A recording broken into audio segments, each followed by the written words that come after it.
Hello and welcome into today's live stream. Going to do something a little bit different in that we're going to talk all about Wi-Fi today, and there's a reason for that.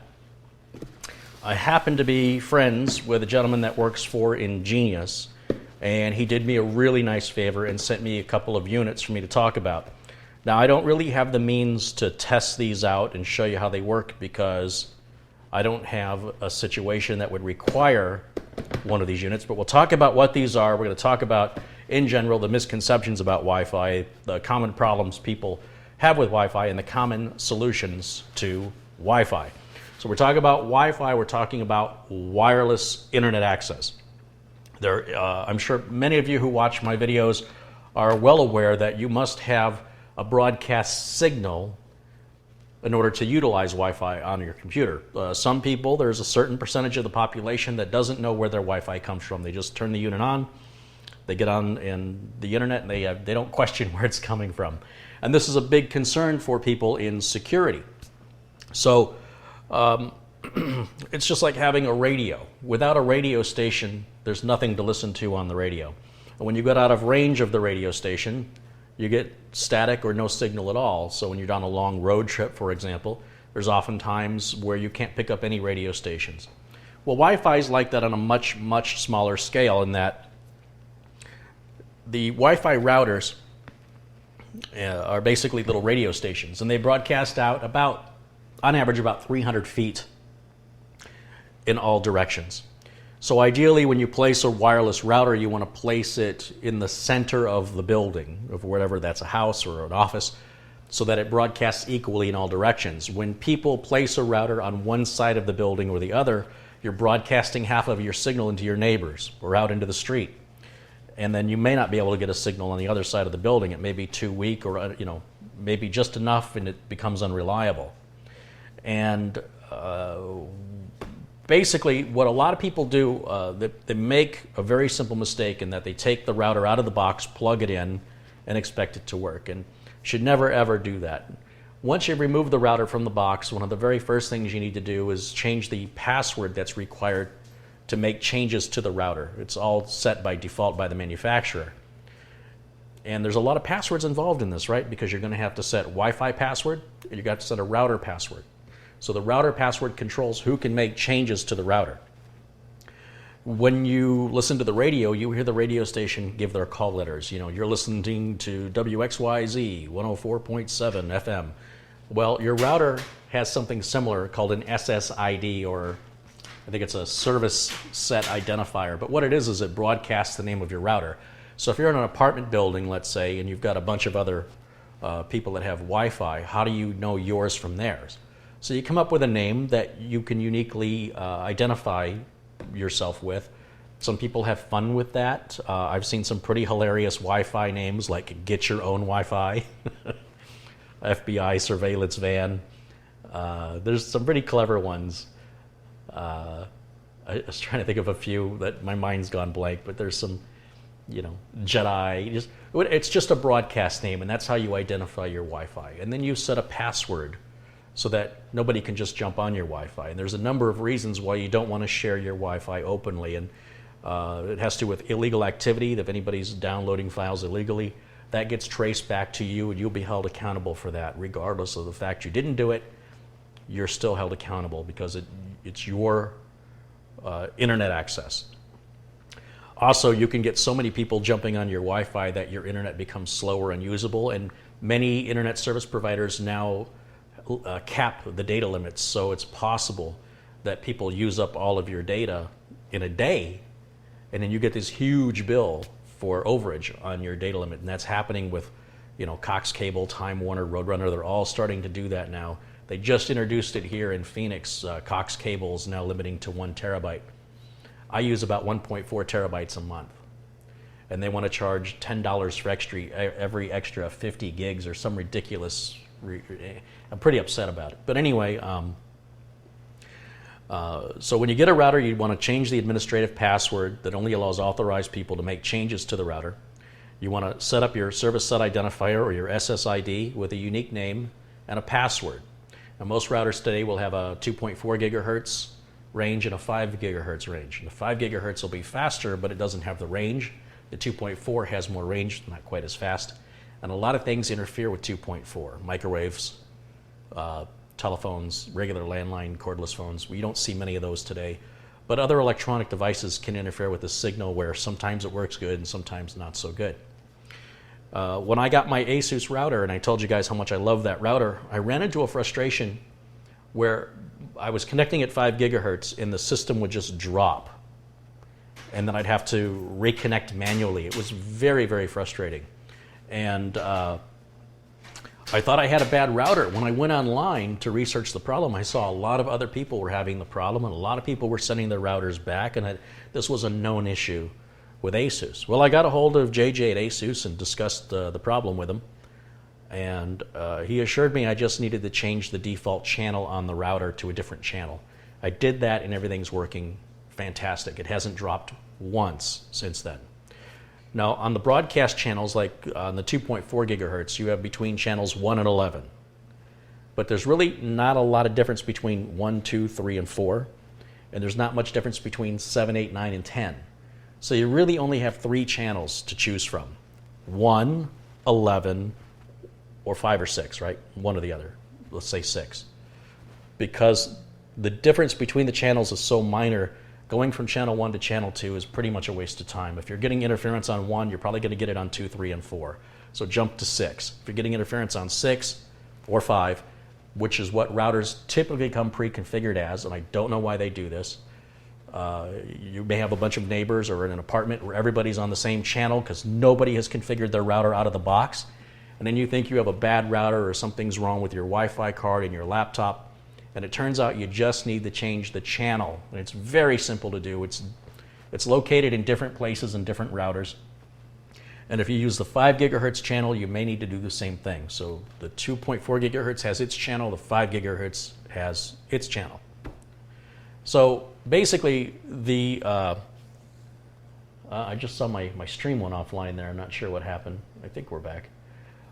And the other thing you want to do is you want to make sure you've got the latest firmware on your router. And this is critically important because that's what's going to protect you from the bad guys. You really don't need to worry about firewalls if you're running a router. The router is the only firewall most home users ever need. And even if you just have one computer, having that router there is, a lot of people don't realize that a router, it does more than just share your internet connection.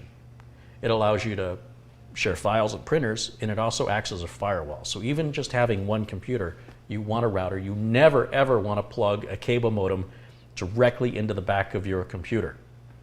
It is a huge security risk. Routers are relatively inexpensive. You don't have to buy a fancy one like I have. You can get yourself a, $40 router, and you can mess with software firewalls, but they're all fallible. Any software is imperfect, and it can be hacked, through viruses and malware and manipulated. So I recommend a hardware firewall for everybody all the time. And then if you want to add an additional layer of a software firewall, which I don't think is necessary, Windows firewall that's built in is good enough. But for those of you who don't think it's good enough, who want more control, certainly a software firewall in addition to, but not replacing the hardware firewall. Most cable companies, their modems are not routers. If you have DSL service, I've never seen a DSL modem that did not have a built-in router. So you can just check to see if you've got a router or not by looking at the IP address of your computer. What you would do is just, I've got a video that demonstrates this, but you type in CMD, which is short for command, which will take you to a little DOS prompt window, and you type in ipconfig, that stands for Internet Protocol Configuration, ipconfig, and hit enter. It's going to display your IP address. If your IP address starts with 10 or it starts with 192, you're behind a router. If it starts with just about anything else, you are not behind a router, and you should get one. Those are pretty much the only two numbers. 10, any number that starts with 10 or starts with 192, maybe 172 you might see from time to time, and all the numbers that follow don't matter. It's just the very first set of numbers that you see there where it says your IP address, not your gateway, not this other information. Just ignore all that. And then if you see the 10 dot something dot something dot something or 192 dot something dot something dot something, you're behind a router, you're good to go. So these products in front of me are for a very specific kind of situation where somebody, let's say, has a guest house or a garage or a detached garage, and they want to get Wi-Fi in that external building or in a large area behind the building or from one building to another building. The best way to do that is to run a cable. That is always the best way. But it can often be impractical, sometimes impossible, depending on the landscape, and very, very expensive. However, you'll never find a faster connection or a more secure connection than a hard-wired cable. But if it's going to cost you $15,000 to trench and to run cable from one building to another, or $150 for a device like this, which is basically an access point, this is a big difference, $150 versus $15,000. And the point of it is that you would put this outdoors on the side of the building closest to the other building or the area you want to cover, and then you would hardwire this to your router. I mean, if you configure this to be wireless to your router and then wireless from there out to the next building, you're cutting your signal in half. It's just, you can do it, but it's going to be terribly slow. What some places do is they'll connect the Wi-Fi on the 2.4 gigahertz channel to the router and then on the 5 gigahertz channel, but then we're getting complicated, right? And that way the router's not being overly burdened. The best thing you can do is run a cable to this and then run this and attach it on the outside of the building. So what is this thing? So this is typically marketed to businesses, and it works where people often have barns and they want Wi-Fi in the barn. I guess the cows want Netflix, I don't know. They have big open areas, public access areas, where the Wi-Fi signal doesn't extend out of the building far enough, so people that are out lounging by the pool might want to have better internet access, so you stick this outside.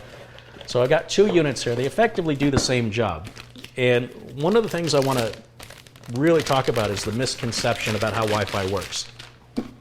You see, there's really not much to this. It's just a flat rectangular box. It's weatherproof. I think it's what IPS, IPS is a rating for how weatherproof it is. IPS 55 rated. So this is called an EnGenius ENS 1750. So it's a 1750 megahertz. It runs on 802.11. It's AC, A, B, G, and N. So these are the different types of wireless that can connect to this. It's got almost like picture hanging type connectors here on the back, so you can attach it to a wall. It's got some mounting hardware in the box, and it comes with a quick installation guide, and you get free technical support, English technical support, that can help you with your setup and configuration. So this is not an eyesore. It could stick on the side of the building and then just broadcast the signal out. If you can imagine waves coming out of this, and they're getting wider as they're getting closer to you. They go out like this. Higher up is always better coverage. Now, how far will this go? That's the question everybody wants to know. How far? Well, there's nobody that can answer that question because everybody's environment changes or is different. So, for example, if you live in a foresty area with a lot of trees, or if you're in a business area with a lot of other buildings, all of these obstacles block your signal. So when the manufacturers, all Wi-Fi manufacturers, when they announce the range of their product, they are talking about a best case scenario of a big open field, like imagine a farm that's freshly harvested, just flat, no growth, no trees, no buildings, wide open earth. And in those cases, you can get about 12 to 1,300 feet with these type of devices. However, there's another catch. This is the other model here. This is the ENS 620 EXT, which is a little smaller. And then this has little antennas on it, as you can see there on the picture. They go on the top and bottom, mounts the same way. IPS rated as well for This is really for real harsh outdoor use. And it does beamforming. We'll talk more about that. But basically, with a device like this, if you had a guest house, you could run a cable to your router, wherever that is in your house, which ideally would be in the center of the house somewhere. Mount this outside and aim it towards the area you want to cover. Okay, so let's talk about this whole range issue. What determines the range when it says 1,200 feet?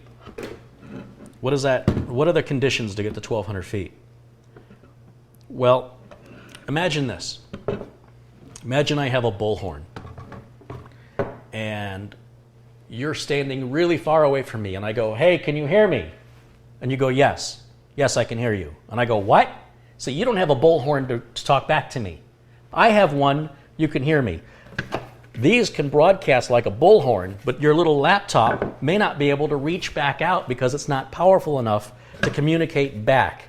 That's why in extreme distances you need to use two of these so they can talk to each other. They're both very high power. Now, there's a lot of confusion about why your cell phone can get a signal, but your Wi-Fi can't. They're two different technologies. Phone companies, the little transmitter in your cell phone is measured in watts, how many watts it transmits. And on a lot of cell phones, I think that's around 1 to 3 watts. And then you're going to wherever the tower is, which is probably not even within your vision, right? You don't even realize it, just it works. Then you've got Wi-Fi. Because Wi-Fi is intended for consumers, right? It's not a phone company who gets permission to have powerful transmitters. Consumers, just like walkie-talkies, you couldn't go very far if you remember the old days of walkie-talkies. The measurement of the transmitter of your Wi-Fi is measured in thousandths of a watt or milliwatts. So there's a huge difference in the amount of power that's being transmitted out of a Wi-Fi consumer device versus a cellular consumer device. So the cellular companies have much more powerful transmit and receivers compared to Wi-Fi. And so your Wi-Fi range is going to be significantly limited because of that. These devices have more powerful transmitters than what's in your laptop. So what you end up doing is saying, okay, well, if I want to get 1,200 feet, then I need to get an external antenna or some kind of an amplifier to be able to communicate back, to say, okay, I got your signal, let's handshake. And that's where the confusion comes in, because a lot of devices are both Wi-Fi and cellular, and the consumer doesn't know the difference. So your cell phone probably has both Wi-Fi and cellular connectivity, and they operate on completely different bands and under completely different transmitter strengths. And it used to be cellular was just for making phone calls and Wi-Fi was just for transmitting data, but we've grown and evolved as how we use these devices, and now cellular is being used to transmit data and Wi-Fi is being used to make phone calls. So the two technologies have kind of merged, but they're very, very different. Now cellular is very secure. When you connect cellularly with your cell phone to your cell phone company, the data that you're transmitting is all perfectly safe, provided you don't have any viruses or anything on your phone. When you're on Wi-Fi that's public, anybody potentially can see everything you're doing. So if you're at a hotel using the Wi-Fi there, any place where it's not your Wi-Fi, you should assume you're being eavesdropped on, and everything you're typing is being watched and recorded. You should assume that always on Wi-Fi, unless it's your Wi-Fi, one where you are paying the bill and you are the one using it and you're the only one, or you know other people that are using it that you've given permission to because they have the password. When you're in a public Wi-Fi spot and you pay any online bills, do anything financial, transmit any passwords, they are basically up for grabs for anybody who wants to listen in and grab them. So Wi-Fi is extraordinarily dangerous, public, especially public free Wi-Fi. So if you can have your own Wi-Fi, it's much, much safer. So let's say you've got a big open area, big backyard. You want to broadcast your signal so that while you're sitting out by the pool, you can have a signal.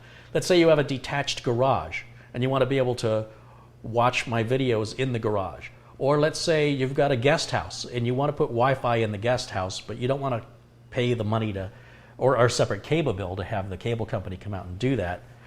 all you need is one of these bad boys. And like I say, for about 150 bucks, you can do it yourself.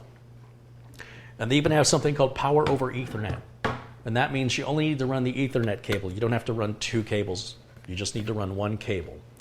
And I won't get into too much of that today because I don't want this video to drag on forever. But there's two big companies that make products like this. And EnGenius is one of those two big companies. And if you look at the links I've included for both of these products for Amazon, look at the reviews and decide for yourself if these products will meet your needs. You'll see they both average about 4.5 out of 5 stars, which is a really good average review rating. And they're really designed for businesses or for people that have a real unique case. You would not put this in your house because you're having trouble getting up to the bedroom or something. This is not the right device for you. And you can't just say you're going to get this distance out of it. It's impossible to know depending on what your environment is. If your building's made out of steel and concrete, the signal's not going to go very far through that building for anything, any wireless device, compared to if you had a big open field. And then remember, the device you're connecting to it has to have enough power to communicate back, and I cannot emphasize that enough. So let me look at the chat room here. Let's see if you guys have any questions so far before I get too far. If you do have any questions about Wi-Fi, please drop them into the chat.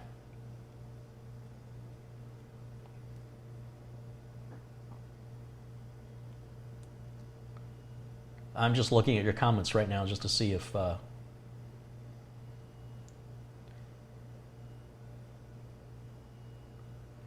some pretty funny comments in here.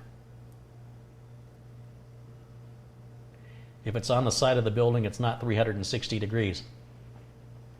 Correct. These devices, sometimes my brain moves faster than my mouth, more often than I like. When we're talking about a home-based Wi-Fi router, which is how I started this video off, those broadcast in 360 degrees. That's why you want to place it in the center of the building. These are for extending Wi-Fi, and they are shaped and designed to broadcast out like a V. This is not a Wi-Fi router. This is a Wi-Fi access point. It can also be a bridge. You think about what is a bridge? Just a normal bridge. A normal everyday, forget the technical stuff. A bridge allows you to connect 2 points together, typically over, I don't know, someplace that's like a valley underneath the bridge, right? So by using 2 units like this, you could put one on one building and one on the other. You can put them into a bridge mode, which is like a wireless wire. And all they do is connect to each other wirelessly, and then you run a cable out of the one side of the bridge into a router in one building, and out of the other side of the bridge into a router in the other building. And now you've got a Wi-Fi router in each building that's independent of one another. And the bridge is just a way of connecting those 2 signals securely together. Or you can use this as an access point where it just broadcasts out, like I've explained, within a certain degree of radius. And it's done that way to maximize the performance of the router, of the Wi-Fi, to what's in front of it, not what's behind it. But with a normal home-based router, those broadcast equally in 360 degrees. So the best placement for a Wi-Fi router is in the middle of the building, as high up as possible. So you can put it up on a shelf, it doesn't have to be all the way up at the ceiling, but the closer you can get it there, the better your signal's going to be. And if your cable is coming into one side of the house and you have no choice, you can always look at what it's going to take to recable that, to reroute it into an area more centrally located, or getting a much more powerful router, and you can modify it. There's some hacks on YouTube where people use Pringles cans and foil and cardboard and make little dishes behind the antennas to push the signal. You can't see the signal with your eyes, right? So you have to just kind of imagine pushing the signal away from the side of the house. And people have mixed results with that, depending on the size of the cardboard that you're using. Typically, it's quite a bit larger than the antenna, but when you have multiple antenna routers, it may not be possible with routers that have 4 or 8 antennas to create this kind of a shield or a reflector, if you will. So you're much better off in those type of situations to try and reroute the router so that it does come in towards the center of the house. If you're fortunate, you're having a house built, it's always great to use a closet, like a coat closet, somewhere near the center of the house, and have them just run electricity into it so that you can run your cable in there. Have them run the TV signal, which will be your coax, and have them run the power so you can plug it all in, stick it up on a top shelf, out of sight, out of mind. It's awesome when I see homes designed like that. It's awful expensive to have that done after the fact. So in my home, I actually, where my TV is in the living room, I have my router and my cable modem there because the cable comes in for the TV anyway in the living room. So I just have the modem plugged in there, and then next to the modem is the router. That's right in the middle of the house. It's not really high up. It's only about 2 feet up. I don't have a particularly large house. It's only about 1,600 square feet. And I get coverage 3 doors down. So with that ASUS router, it's so powerful. So again, I don't have a need for a device like this, but most people don't. But for those who do, this is a huge money saver. And the fact that you can do it yourself, it's pretty simple. The hardest part, I think, is just mounting it. The cabling is very simple. And then you configure it no differently than the router. You log into it. Again, you have a password. You set your SSID. You set your password for not only for the router, but for your Wi-Fi. You've got 2.4. You've got 5 gigahertz. And like I say, when there's a big open area you're trying to cover for $150, this is the device for you. If you don't have an area like that, if you don't have a barn or a guest house, if you just have a big house, these are not what you want. This is not the solution for you. Let me go back to the chat and see what other questions we've got in here.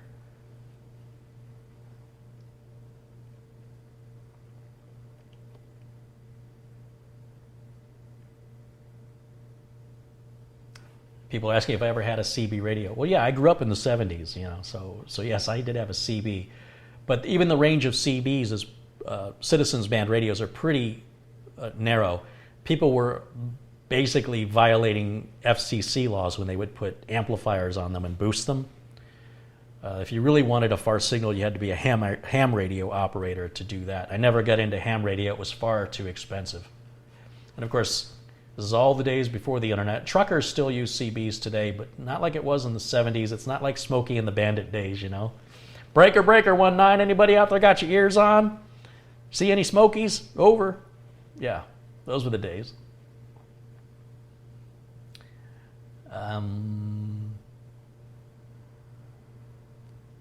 Let's see, what else? What other questions do we have?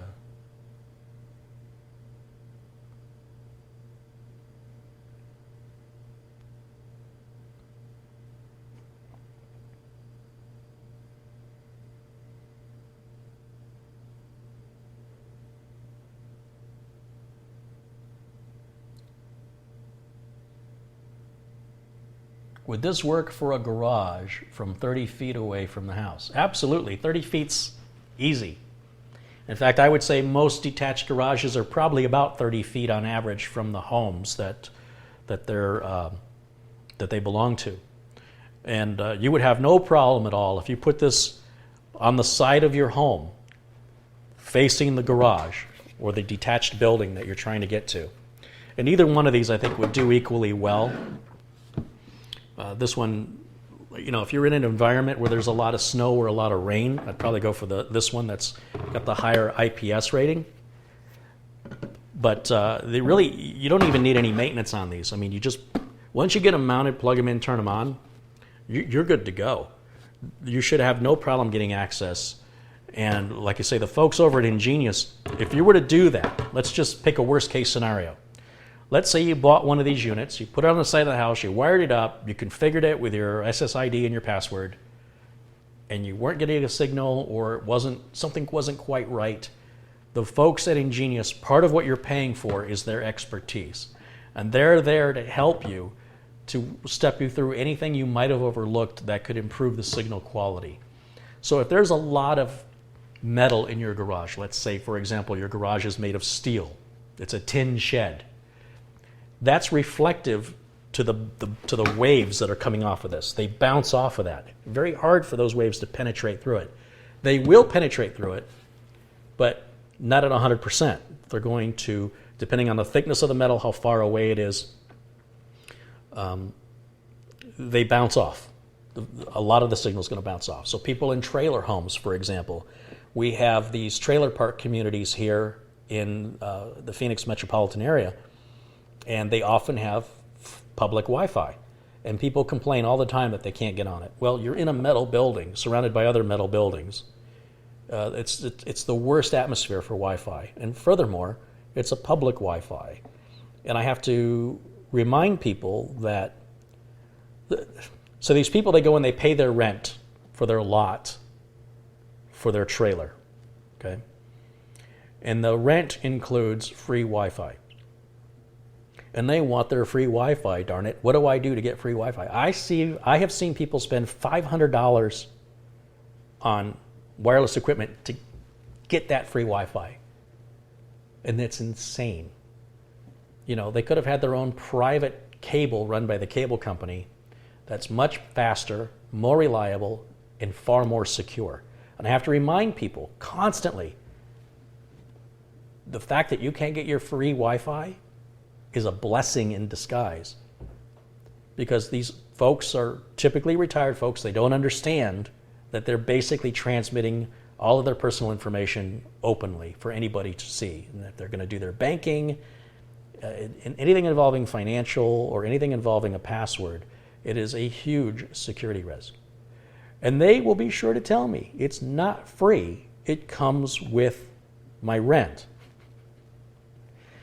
Well, we run into several problems in these parks, these RV parks, where even if you can get the signal, during certain times of the day, everybody's using it and it's slow, like really super slow. And then people call for support. They go, well, I think something's wrong with my computer. There's nothing wrong with your computer. Just everybody in the park is using the Wi-Fi at certain hours of the day, and it's only so much it can handle. It's like trying to get on the freeway at rush hour and you can't drive faster than 20 miles an hour. There's nothing wrong with your car. Get your own Wi-Fi. Get your own cable. It's more secure. Ultimately, it will save you money. It's more reliable, more dependable. Well, dependable and reliable, the same thing. But you can really count on it consistently. And the security of it is much, much better.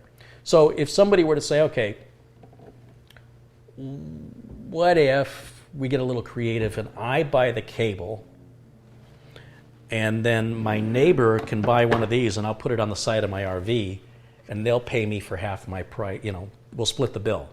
Or we'll put another one of these on each side, and each neighbor can then, now the bill's 1/3. Can you do that? Absolutely. Is it legal? It's legal. However, your internet service provider may say it's against their terms of service, but they would never know unless you called them out for service and they said, what's this? They would never know. Or unless your neighbors called, if your neighbors were down and they called the cable company or the internet service provider to complain, and they said, what's your account number? And they said, I don't know, it's my neighbor's. It's sort of like stealing a car. Well, not really.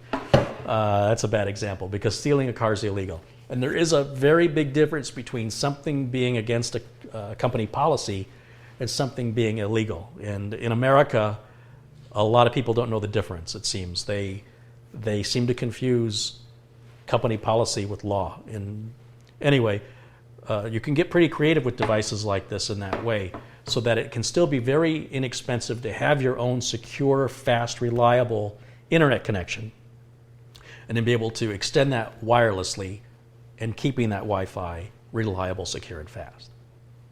So let me go back to the chat here and see what people are talking about.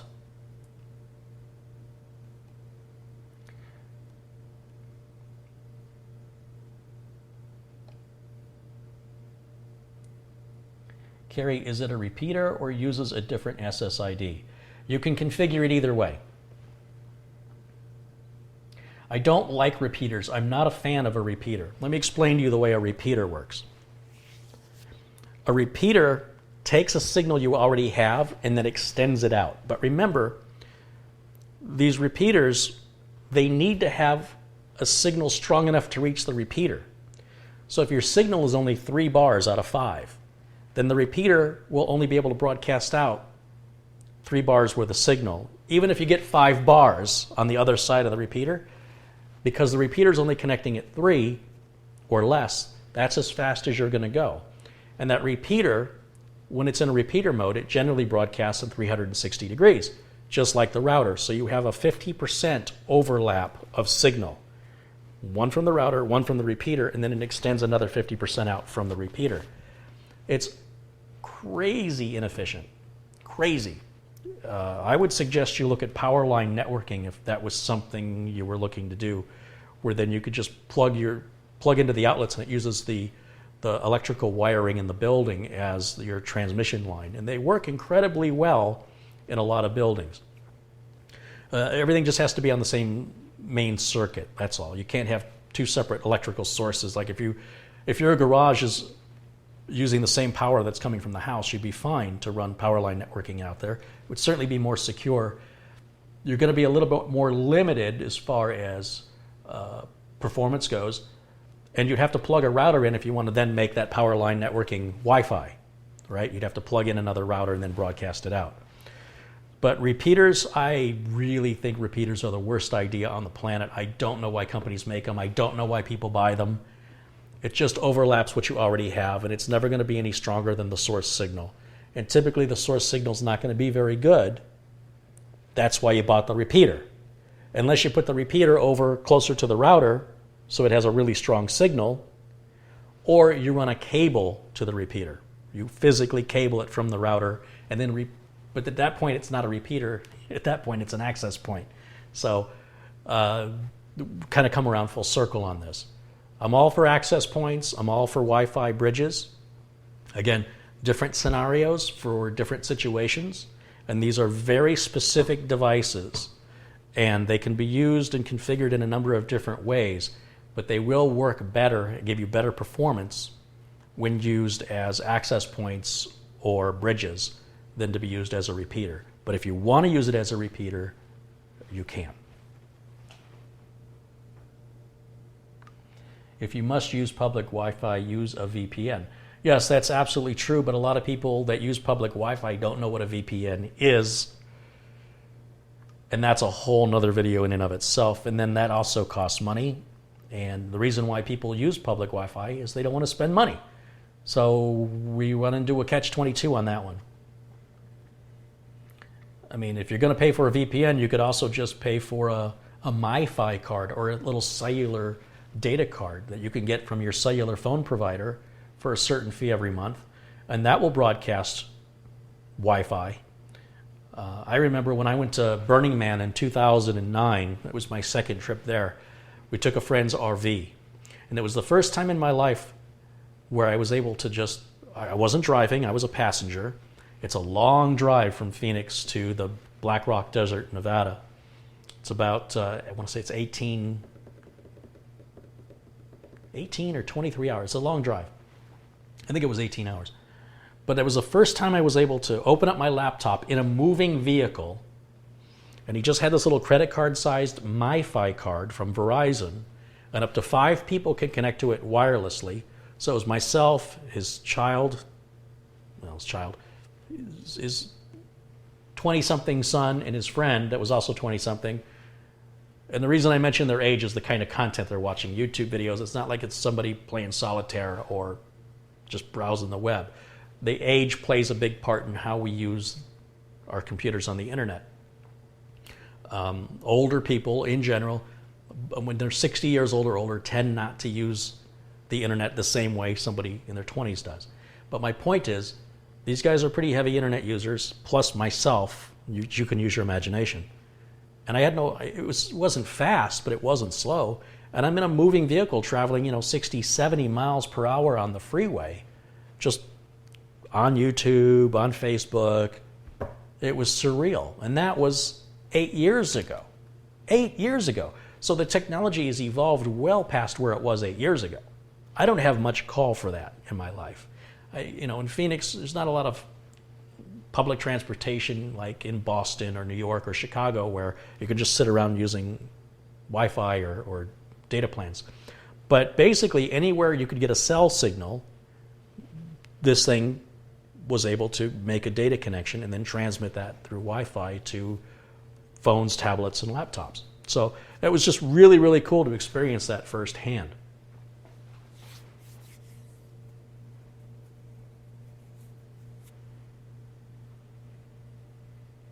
Carrie, do the Wi-Fi bridges cause any throughput speed loss? As in more than a standard direct Wi-Fi connector? Or is it pretty much 100% throughput? It's 100% throughput and a bridge, right? Assuming you've got a good, strong signal. Again, your connection is only as good as your signal. So if your signal is going to be below 3 bars, that's where the problem is going to be. It's not in the bridge itself. The bridge doesn't lose any data transfer one way or the other. A repeater does. Unless you put the repeater on a different transmit channel and a receive channel, or 2.4 gigahertz on one, 5 gigahertz on the other. So many of the more expensive repeaters work that way. Asus has a big square box. It's a repeater, and it's like $350, and it automatically sets itself up so that it's transmitting on one channel and receiving on another. So it does not create that burden. But the less money you spend, the less features you're going to get, and the less powerful your access point repeater that's directly related to the price you pay.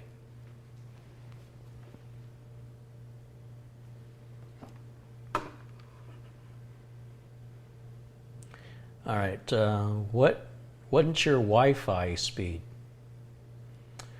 My Wi-Fi speed is AC 1900. I connect with 5 gigahertz WPA2, and that's what I'm connected on now, transmitting this video in 720 live with audio. That what you're watching is all being done wirelessly. There would be no benefit to me hooking up a wire. At this point, I'm faster than my internet connection as far as my megabits per second, or megabytes per second. Be megabits. Megabits per second is typically how we measure speed. Megabytes per second is typically how we measure storage. Well, not per second. Megabytes versus megabits. 8 bits equals 1 byte. So when you do your data transfer speed over Wi-Fi, you gotta basically divide it by 8. And then when you get into the high ranges like 900 and above, they're splitting those in half. 450, like on an N900, 450 is your maximum transmit and 450 is your maximum receive. Added together, that's 900. So when they say AC 1900, it's the same thing. You're not getting 1900 one way. Cut that number in half. In a best case scenario, divided by 8, and then you've got overhead to deal with for parity. But we're getting a little technical there, so let's go back and see what other questions. Really looking for questions related to Wi-Fi. So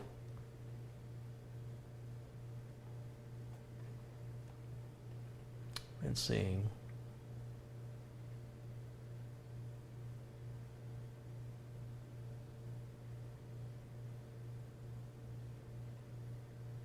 Does your power line adapter claim to do surge protection? If not, you probably want that.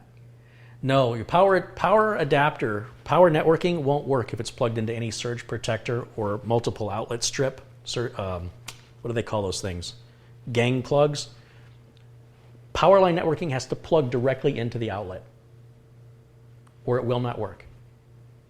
Even if you have one of those octopus things where you plug in one and it gives you a bunch of cables of different lengths that you can plug into, it will not work. You will not get it to work. There cannot be any surge protector on a power line network adapter if you want the power network adapter to work. Some power line networking adapters will take a plug and give a plug so that you can plug a surge protector into it and then plug other devices into it so it doesn't consume your outlet. But you cannot, let me emphasize this, you cannot plug any power line adapter into a surge suppressor. It will not work. Carrie, do you think the speed test websites are accurate? Some are more accurate than others. I like going to speedtest.net. There's a few others, but I find that one works well for me.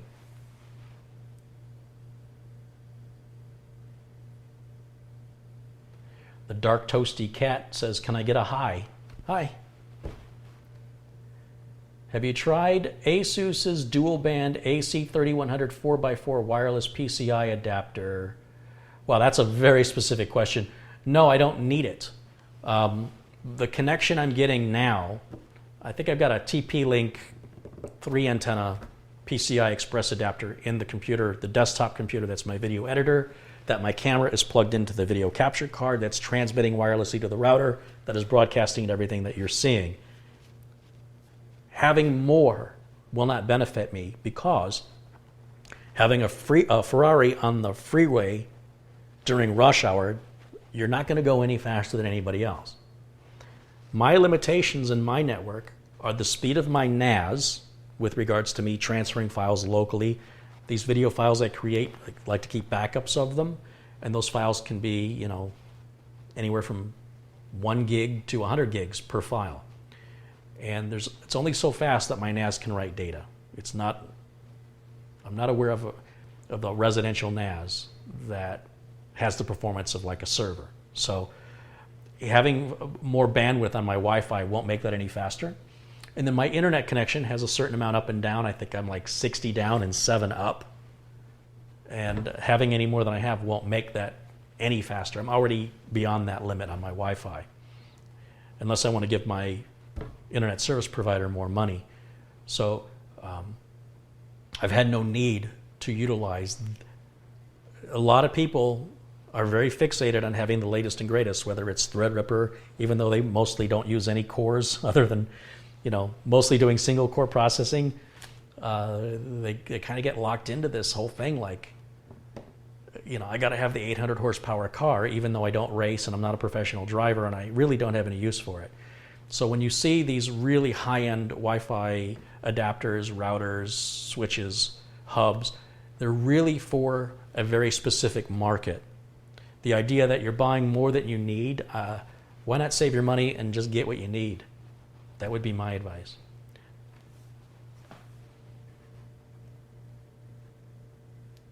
All right, back to the chat. Let's see what we got in here. Have I tried Google Wi-Fi? There is no Google Wi-Fi where I live. What is a good router to buy for faster speed? Well, remember, your router only is going to control the speed within your building from one computer to another. It's not going to make your internet any faster. You've got to give your internet service provider more money for that. There are a couple of brands of routers that I like. I like ASUS brand routers, but they're pretty expensive. And I was surprised as anybody when a motherboard manufacturer suddenly started making routers. And they're making smartphones now too. I don't have any opinion about their smartphones, but I do love their routers. The other company I would recommend that's cheaper, not as powerful, but is a very good value for the money, is the TP-Link Archer series. Particularly the TP-Link C7 is under $100. And for most home users, it's more than enough. It'll cover a 1,500 square foot home with no problem at all. So if you have a 3-bedroom or 4-bedroom home, you should be fine with that. If you're doing a lot of internal data transmissions like I do, and you want to do that wirelessly, and you feel like it's taken a lot longer than it should to move files back and forth, big, huge files you're moving from one computer to another, then you definitely want to look at a more powerful router. That's why I've got a more powerful router. Again, it doesn't make my internet any faster. So for me to transmit my files to my NAS, it was taking quite a long time. They're big files, and I do it often. So for me to drop $300 on a router made sense for me. But for the average person to do that, you know, I could buy 2 of these for what my router costs, but I don't have any use for this. So it's not about always spending the most amount of money, it's spending the right amount. We're not looking to buy the cheapest thing, and we're not looking to buy the most expensive thing. We're looking to buy the right thing, the best bang for the buck. You don't need to overbuy, and you certainly don't want to underbuy, because underbuying will always cost you more money in the long run. Someone's saying my live streams have pretty good quality for a 7 megabit up speed. Yeah, I think so. I was broadcasting at 1080 and we were having some problems the other day and I dropped it to 720 and I never raised it back up.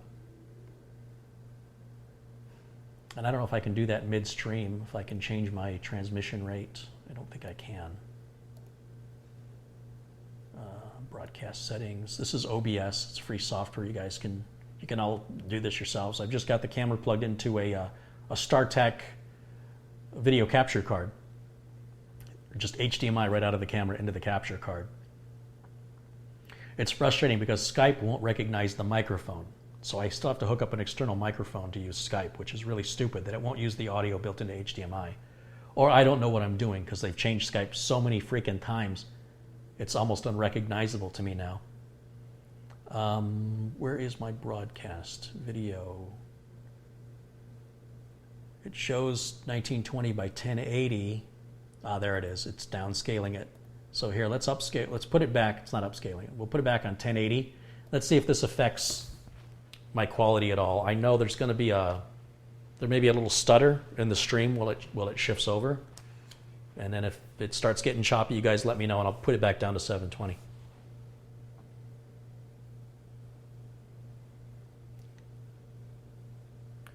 Carrie, if you get an Elgato capture card, it will pick up the mic. Well, that's good to know. I've never heard of Elgato before. The cat, Elgato? Never heard of them. When is the next build video coming? I don't know. Someone wants to know if we have any power over Ethernet geeks in the chat room. Chime in if you're a power over Ethernet geek. I bought a USB Wi-Fi adapter off eBay for $20 and I pick up the neighbor's Wi-Fi on the fifth floor apartment. Oh, he's on the fifth floor and he's picking up Wi-Fi on the sixth floor. Yeah, that's pretty common. Elgato is what most streamers use, Carrie, on Twitch. Okay, good to know. Is your NAS connected directly to your router or is it connected wirelessly? No, the NAS is hardwired into the router. So in my living room, I have my television and the cable for the television comes from the wall. That cable is split. One end of the cable, one of the cables goes to the TV. One of the, it's got a splitter on it and it splits. One goes to the cable box, which is the DVR. And then next to the cable box, I've set the modem. And on top of the cable box, I put the router. Then on the other side of the TV, on the floor, I put my NAS. And I just run a cable about this long, well, maybe about 6 feet, from the back of the NAS to the back of the router. That's easy peasy. Then I've got my DVD player, which I haven't turned on in years. My Nintendo Wii, which I haven't turned on in years. My Xbox 360, which I haven't turned on in a long time. I've got a squeeze box from Logitech from 10 years ago for streaming music, which I never ever use. The Xbox is Wi-Fi and the squeeze box is Wi-Fi. So they're only going this far to the router. But the routers I had only had 4 plugs. I ran out of plugs real quick. So that's why the other reason I bought the Asus router was that the switch on the back was all gigabit and there were 8 ports on the back. And I never hardwired the other things like the squeeze box or the Xbox because I don't really use them. And the Wii is just Wi-Fi anyway. So, but I could if I wanted to now. I could just run short 5-foot cables directly to the back of the router. Carrie, have I ever tried Dr. Pepper? Well, that's not a Wi-Fi related question. Can we stick to some Wi-Fi related questions, guys?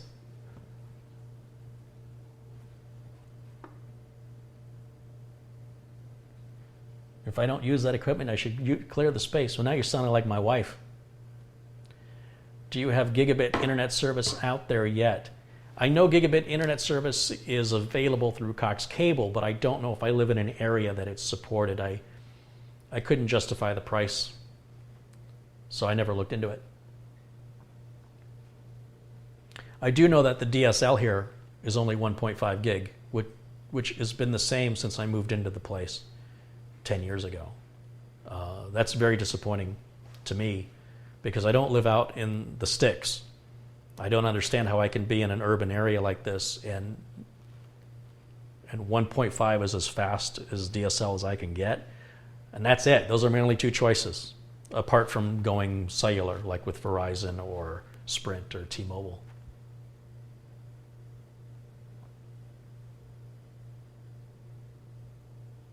Carrie, are you related to the TWC CEO, Larry Holtzman? No. There's a lot of Holzmans out there. You'll see Winnie Holzman is in the credits of many TV shows.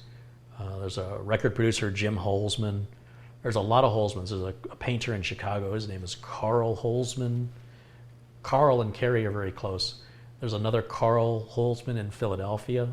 So it's not a common last name, but there's no T in my last name. And these names I'm mentioning also don't have a T, which is what makes them so unusual. You'd think we would be related, but we are not related. Is fiber optic broadband common in the United States? It's fairly common in the UK. No, it's pretty rare. I know Mike Smith has fiber optic, and when he got it, he posts his upload and download speeds just to boast, and made me very jealous. But I also am paying less than half of what he's paying every month. So to each his own. But at least he has it as an option. It's not an option for me. Somebody maybe a mile away down the street might have it, but I don't have it.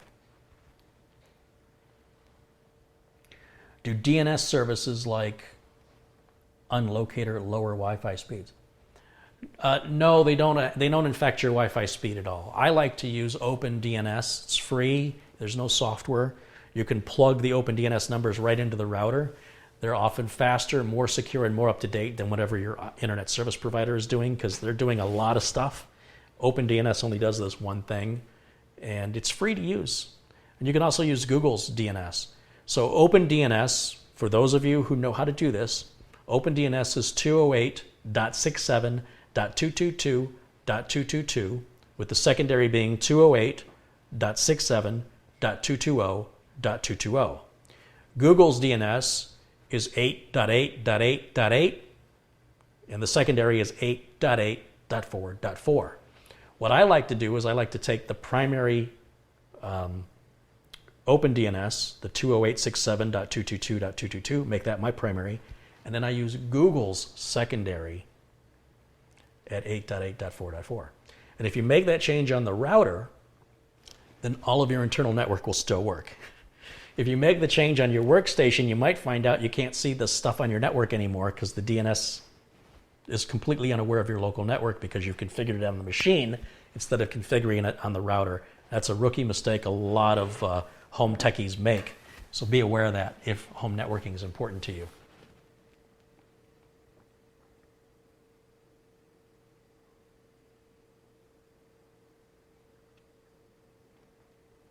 See other non-related Wi-Fi questions. Again, if you guys really want to make this a Wi-Fi centric live broadcast, not just a general question and answer session.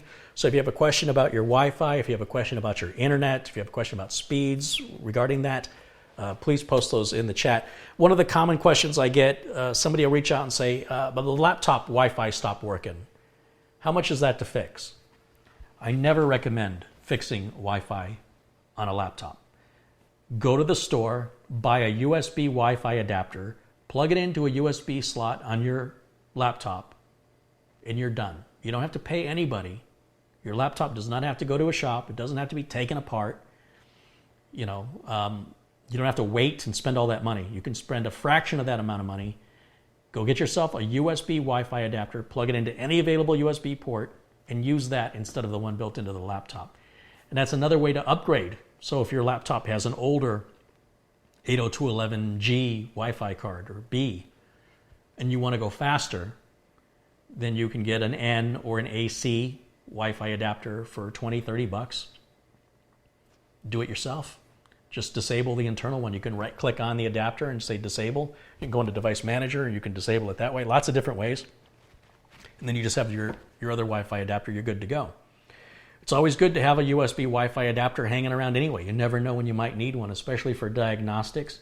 They're very inexpensive, very affordable, and they work really, really well. No tools are required. You don't need to open anything up. Carrie, have you discussed Wi-Fi interference in high-density areas? Yes, I talked about that in the very beginning. When we talk about configuring your Wi-Fi, why you don't want to just take a router or one of these access points, take it out of the box and just plug it in. You want to configure it, and you want to pay particular attention to the channel. If everybody in your neighborhood or in your apartment building have taken their Wi-Fi routers out of the box, plugged them in and used them, they're all on the same channel. You guys are all like using channel 6. And you're going to have dropouts, you're going to have low signal strength, you're going to have slow speeds. Get it off channel 6. Ignore channels 7, 8, 9, and 10. Ignore channel 2, 3, 4, and 5. You have 3 channels, 1, 6, and 11. So go to one end of the spectrum or the other. If you're already at 1 or 11, then go to the middle. Go to the other 2 and just measure it for yourself. See what the difference is and determine what works best for you. It'll cost you nothing but a few moments of your time.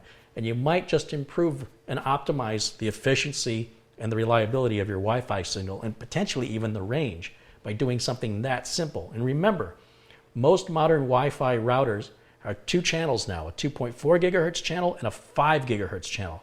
You have to change the channel of those channels. I got to find a better word for this. But you need to change the channel of each one individually. So your 2.4 gigahertz has a range of channels and your 5 gigahertz has a range of channels. And forget the numbers. Just forget all the numbers.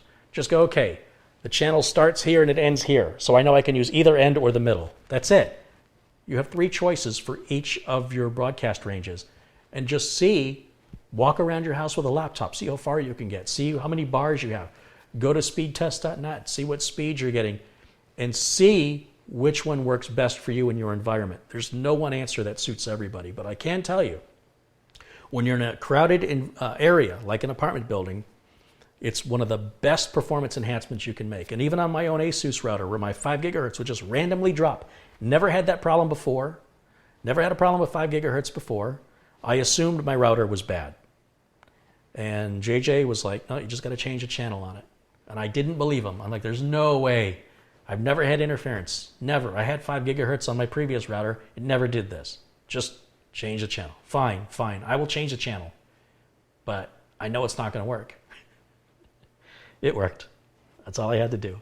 That 5 gigahertz is rock solid. It hasn't dropped once. So, the manufacturers, they don't know what channel you need. They all set them to the same. And you sort of have to help yourself here. And it's very easy to do. You just need to be aware to do it.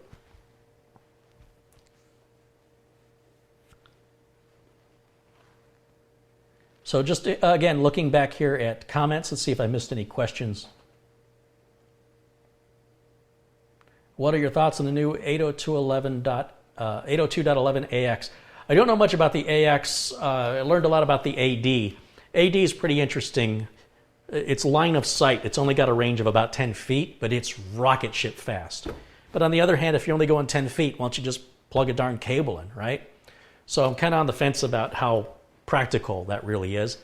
AX I don't know much about, but assuming it's just another evolution of AC, it's always getting better. It's always getting more powerful. Range is getting better. Signal strength is getting better. Speeds are getting better. So in general, like to see the Wi-Fi technology keep evolving. When we look back at the very first 802.11 Wi-Fi routers, it was very hard to get a signal throughout an entire house. Everybody had a part of their house that was a dead zone, practically. 802.11g really improved on that. And then the 802.11a, was it A, which is the 5 gigahertz, gave you a really strong signal that you didn't get much interference from, but again, very short range. And then AC really improved that. So there was never a C, right? There's no 802.11c. There's an A and an AC. And the AC works really, really well in the 5 gigahertz range for signal strength. It's comparable to what the 2.4 gigahertz range used to be. Now the 2.4 gigahertz range is even more powerful, but there's more and more stuff on it. So it's more prone to noise. So the 5 gigahertz is definitely the channel you want to be on. If you pay a little bit more money for your adapter to get that AC option on your Wi-Fi adapter, even USB. Remember, USB 2 is going to limit you to just 11 megabits per second. So you definitely want USB 3. If you've got an older laptop, you don't have USB 3, you're stuck. I mean, you can get the 802.11 AC Wi-Fi adapter. It will work, but it's going to be bottlenecked through the USB port, which is probably still better than whatever Wi-Fi you've got built into the laptop, but you're not going to achieve the full potential performance of that adapter through USB 2 because of limitation of USB 2. Make sure security is set to WPA2. Absolutely. You will not achieve If you're like, how come I don't get the maximum speed? I got 5 bars. How come I'm not getting the advertised speed? Because you're not using WPA2 security. So when you set up your Wi-Fi security in your router, it's going to ask if you want security. You can leave it open. It's a huge mistake. If you want, you used to be offered WEP. WPE is worse, in my opinion, than open. It's so easily cracked. And then there's WPA and then WPA2. And then they have TKIP and AES, or TKIP and AES. But basically, if you just go to WPA2 in your router, and you can set up a passphrase for your password, and you're good to go. And then suddenly you'll be like, oh, there's the speeds. I didn't have WPA2 turned on. And that's also the recommended security you should have on your Wi-Fi router to ensure that it's secure, that you're not going to have war drivers or anybody dropping by and cracking it, unless you made a really simple password. You know, don't use a password of password. Don't be obvious. Or you might as well not use a password.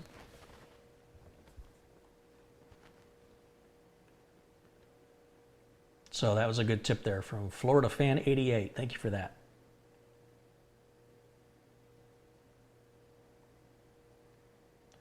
All right, let's look back at the comments.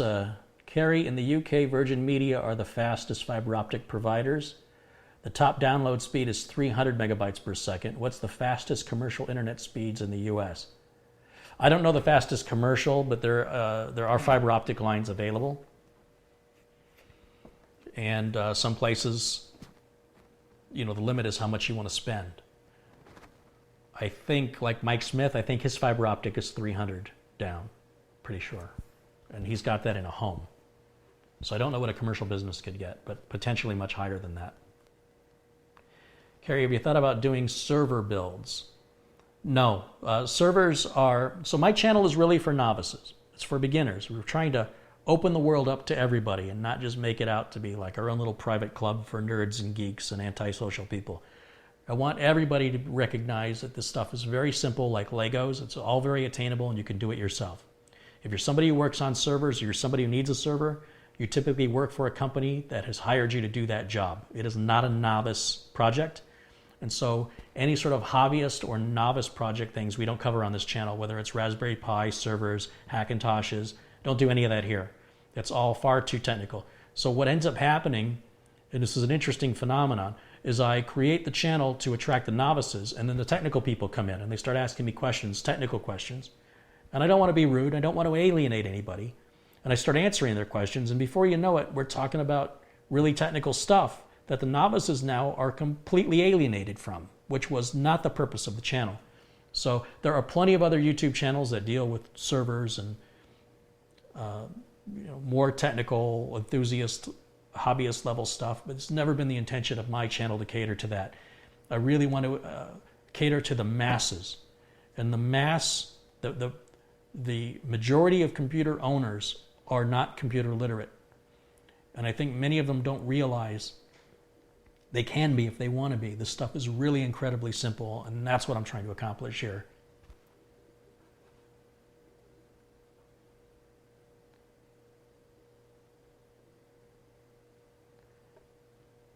Somebody says their live stream is stalling. So since I upped it to 1080, I'm still showing a good green light on stream health, but if you guys are seeing any stuttering or delays, please let me know. I'll drop it back down to 720.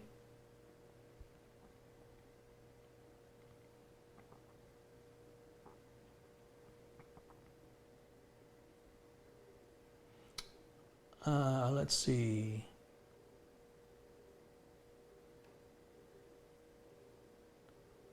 So I'm being told the stream is good, so okay.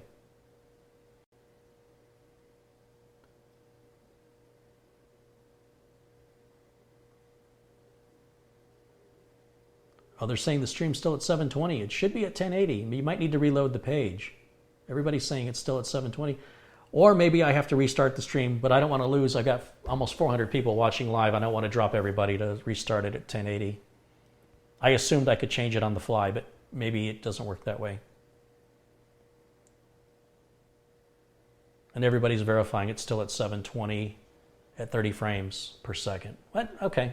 All right. Well, Well, the next time I start a stream, I'm just going to leave it where it's at 1080, and so the next one will probably be at 1080 then. But I want to talk a little bit more about these EnGenius access points. If we look in the box for this unit here, just to give you an example of what you get, this is a power over Ethernet adapter. And the way this works is you're going to plug this in the wall like any other power adapter. And you're going to plug one cable into your router, and you're going to plug the other cable into this unit. And what this little box does is it uses a couple of the wires in that Ethernet cable to transmit the power. So you don't just want to plug that in willy-nilly to any other hub or switch or device, because you could potentially burn it out. I mean, I've never heard of it happening, but it's possible. Normally, an Ethernet cable does not have power in it. It wasn't designed to carry power. But this is an engineering kludge, if you will, that enables it to carry power. And then when it plugs into the unit will, I know there's an adapter, it's covered up obviously because it's weatherproof, but this should open up. I'm not sure how it opens. I think you just have to push up on it. Oh, there's a little clip right there.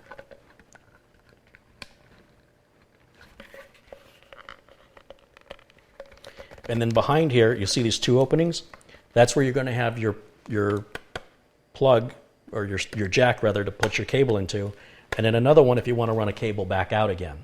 If you want to run this into another router, or if you want to hardwire it into a computer, you can do that. Or you just run the one cable and just let it broadcast out and use it like you would any other Wi-Fi point. So that's what the power adapter's for. You've got what appears to be a hose bracket, and that can be used to secure this to like a metal post or a pole, such as an antenna mast. You've got the power cable, which is required to plug that into the wall. You've got 4 antennas to screw on, 2 on the bottom, 2 on the top. And then there's a couple of mounting screws and anchors. Couldn't think of the word. And I know this comes right off. There it is. That's the cover there, and then there's your 2 Ethernet jacks right there. And it does say that there's a yellow sticker. Let me bring this up closer to the camera so you can see it. That reminds you that this is going to be powered through one of these ports. It doesn't matter which one you use. I don't think it matters. And the other thing that's really cool is it's got lights on the side of it, so you can see what's going on at any given time. You probably really only need that when you're setting it up. Once you've got it lined up in the optimal position, you're getting a good signal strength if you're going in a bridge mode. Well, this doesn't actually show the signal strength. This is showing if the 5 gigahertz radio is on, if the 2.4 gigahertz radio is on, and then the LAN 1 and LAN 2 lights that represent those 2 jacks on the bottom, any data that's going through there, and then a power light. So you can see that at any time. Presumably this is going to be up high and out of the way, so it would be too far away for you to see it if you were looking, I don't know, from the ground up towards the house. And there's a little screw here on the side if you want to ground it, which may be something you want to do, or maybe some city code requires you to do, depending on the way it's being used. And so that's that unit. And then the other unit, this much larger unit, has more or less the same situation. Everything's here on the bottom.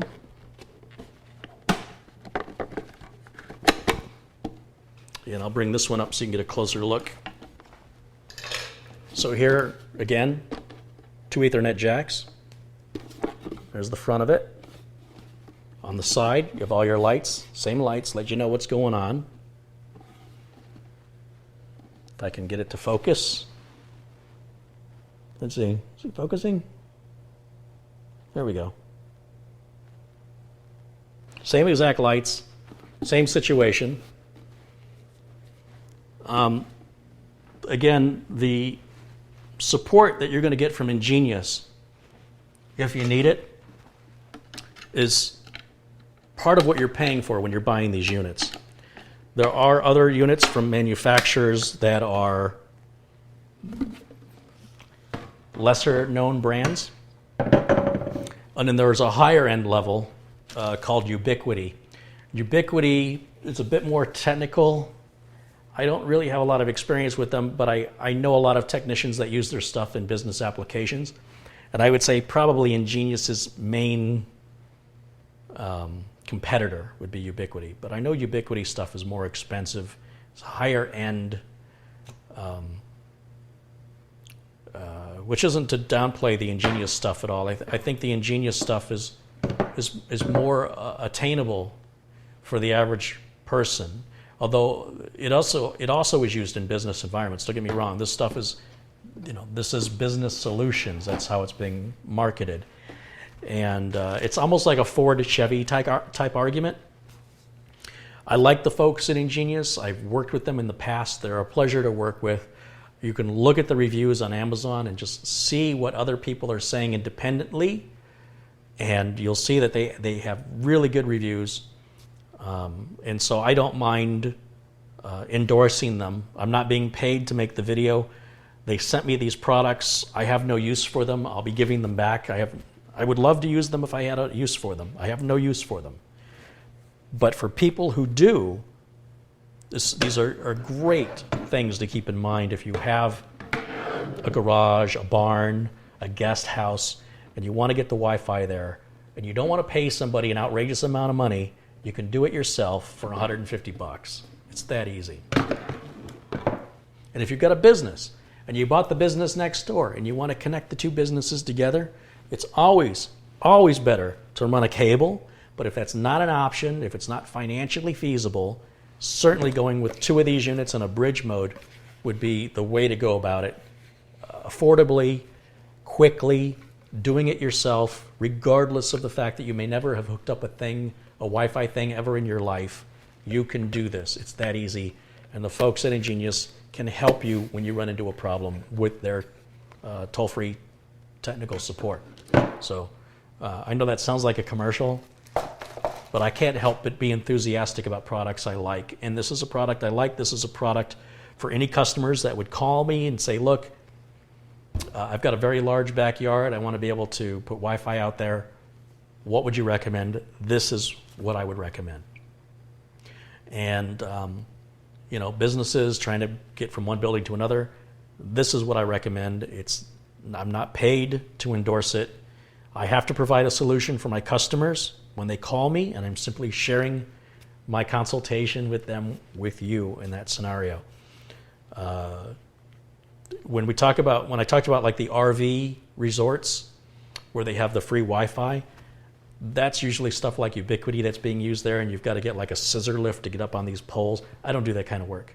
So to me, that's a whole nother range, and it's big money. You're looking at repairs running into the thousands of dollars to go out there and get these those type of units running. And the installation can run anywhere from $10,000 on up. $10,000 is probably just starting, because things like scissor lifts have to be rented and they have to be transported back and forth. That's going to be a few $100s, maybe $1,000 just getting the scissor lift. And then of course there's the skill in operating the scissor lift on top of the technical skill you need to install and configure the units. And again, these units can be used in that environment. Not sure they would be the best choice for that, but they certainly could be if one wanted to. All right, let's go back to the chat, look for any other questions we've got in here.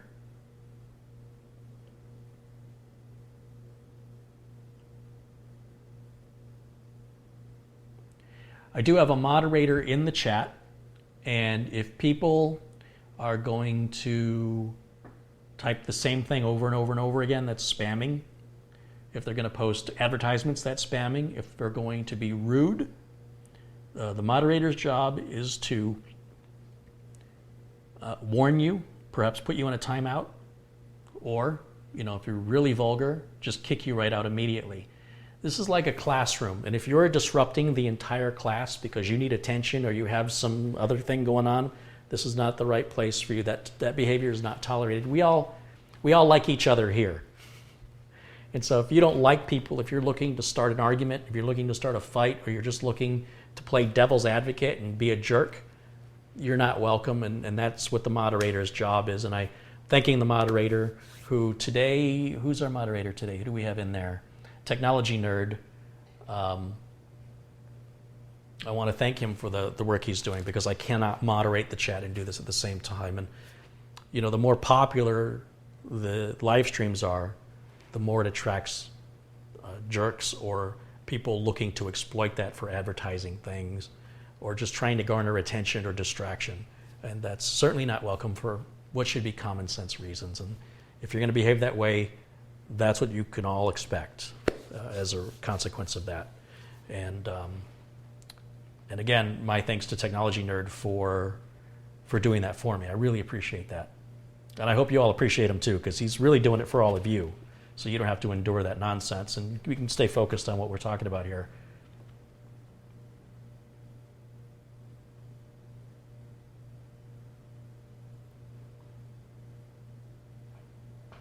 Well, I've just, I enabled the super chat thing. People have asked me about super chat.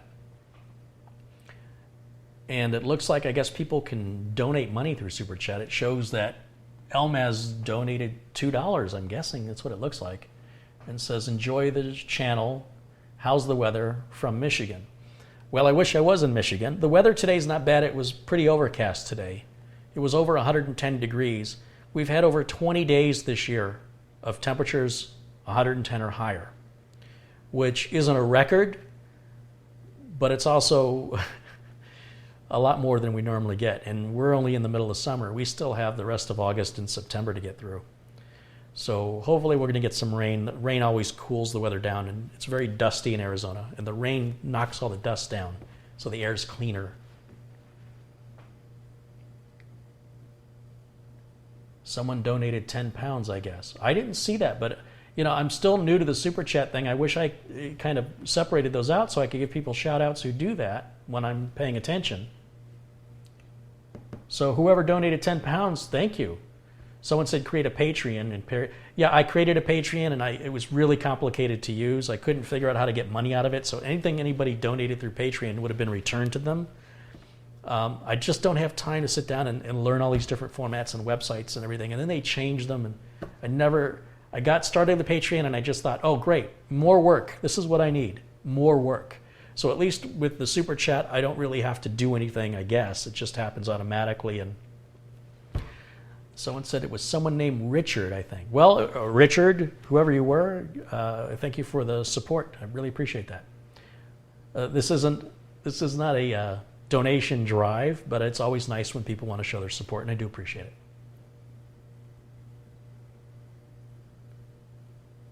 Somebody says, hi Kerry, just switched on to the Wi-Fi vlog. I've had so many issues with Netgear and Linksys routers, but I got it sorted in the end. Regards, Alan. Yeah, a lot of people talk about the Nighthawk routers from Netgear very respectfully. I don't have any experience with them because Netgear, I haven't had much luck with their Wi-Fi routers. And once damage is done, like once you never get a second chance to make a first impression, right? So once the impression is this is junk, I've never gone back to revisit their routers ever since. And it's been years. I do, however, use and recommend the Netgear ProSafe switches. All of my clients use Netgear ProSafe switches. I've had a number of them burn out, and Netgear replaces them in warranty. It's never a problem. They never find excuses to not honor the warranty. They've always, I think I've changed out about 5 of them over the years. Never been a problem. So I do recommend the Netgear switches, but not their routers, despite people talking about the Nighthawk series. I like Asus routers, and I like TP-Link routers. But, Carl has donated $5, says awesome work. Thank you, Carl. I'm trying to keep that in my peripheral vision now that I realize it's happening. And if anybody has donated previously without my noticing, please let me know. I want to acknowledge you. Thank you for that.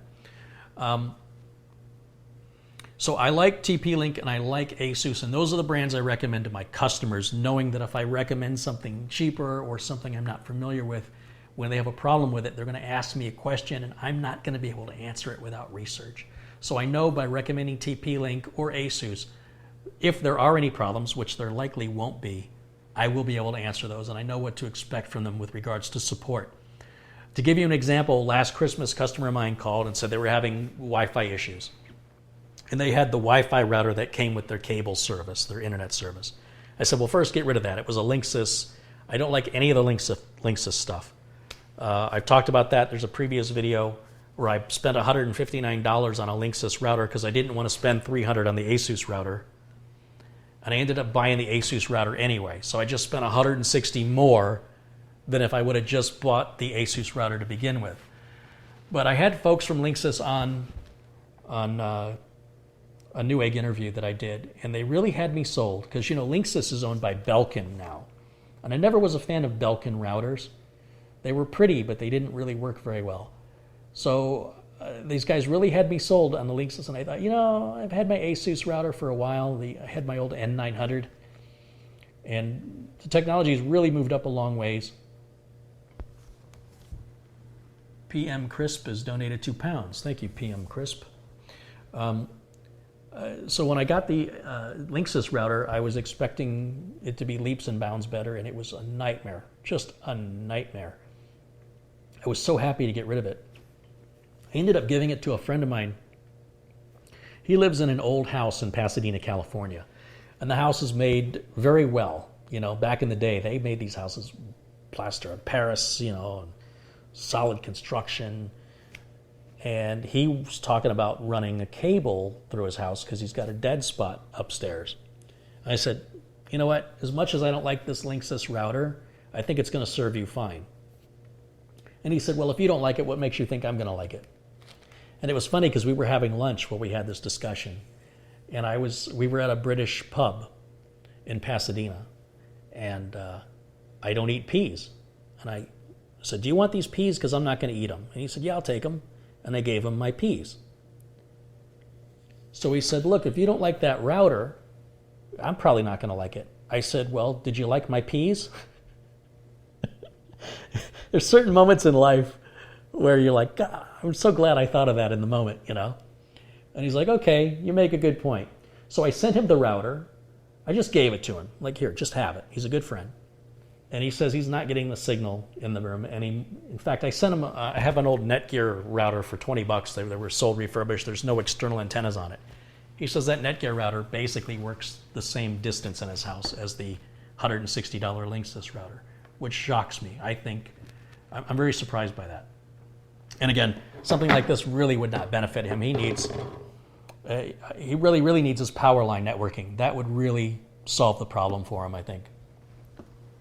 Gainsy95 has contributed £2. Thank you, Gainsy. A lot of folks in the UK donating. I appreciate that. It's very generous of you guys. So anyway, he doesn't like the Linksys either.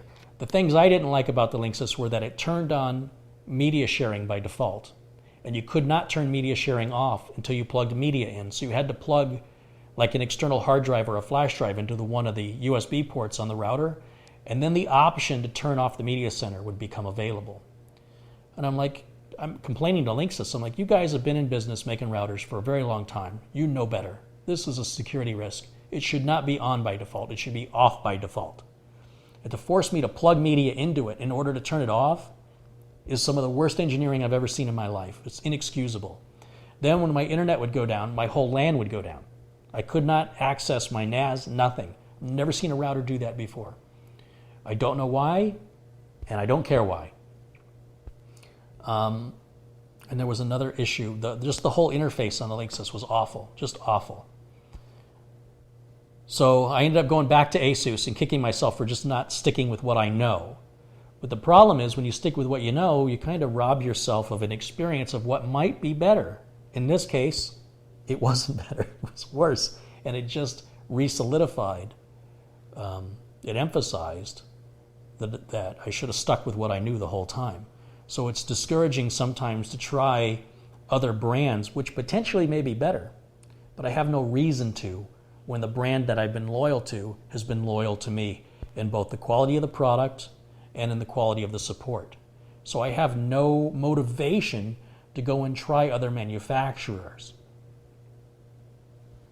William Raymond has donated $2. Thank you, William.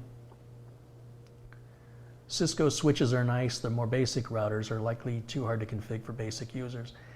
Yeah, so if you remember, Linksys was purchased by Cisco, and then Cisco was trying to get into the home market, the consumer market. They screwed it up big time, made some of the worst routers they've ever made, and then they sold it off to Belkin. So Cisco is more industry business stuff. And that's why you really don't see any Cisco stuff on my channel, because again, I'm targeting the majority of computer owners, which are novices, and showing them how easy this stuff is. But Cisco is very good for the business environment. Absolutely, no doubt about it. But when it comes to the consumer market, stay away from Cisco. Unless you're a technician or very technical minded. I have a switch from Netgear. Oh, I've switched from Netgear to Linksys, and it's 1,000% better. And I have 18. Skipping by here. I have 18 devices hooked up and very little problem. I also have Virgin and get 330 megabits per second broadband down and 21 up. Yeah, well, here's the thing about Linksys. It's not like they just make one router. I could have paid a little bit more money and got the open firmware, the WRT version of the router, and could have taken more control of the router. But I want to emulate what the average consumer does, because I'm getting average consumers calling my business for help. And I'm not going to give them a very technical solution that's going to require a technician to make minor changes to the router because of some, otherwise issue they wouldn't have had if they just stuck with the basic consumer router. So I'm not interested in routers with open firmware. I have no interest in Tomato. I have no interest in that because it does not come up for repairs. People that want that stuff fix their own stuff. So that's more enthusiast, hobby level stuff. But I'm told I would have been a lot happier with the Linksys router if I had gotten the WRT version of the same router, which I think was a 1900 AC or something. But I have to tell you, the ASUS router, apart from that 5 gigahertz channel dropping, and I had to change the channel, which is a very reasonable thing to have to change, it's been everything I could ever hope for. And on top of that, I've got 8 ports on the back of it, 8 gigabit network ports. That in and of itself is worth it to me because of the number of things I plug into it. And I want that highest speed. And there's no other router that I'm aware of that offers that. Yes, I could have got a switch and plugged in a switch, but it's in the living room, and the last thing I want to do is add more junk. It's another big wall wart that's got to be plugged in. It's another cable that has to be run. It's another box that's going to heat up. It's another point of failure. I don't want that. I want to reduce what I've got, minimalize it, keep it as minimalist as possible in order to keep it attractive, to keep it from overheating, and to reduce the potential for problems.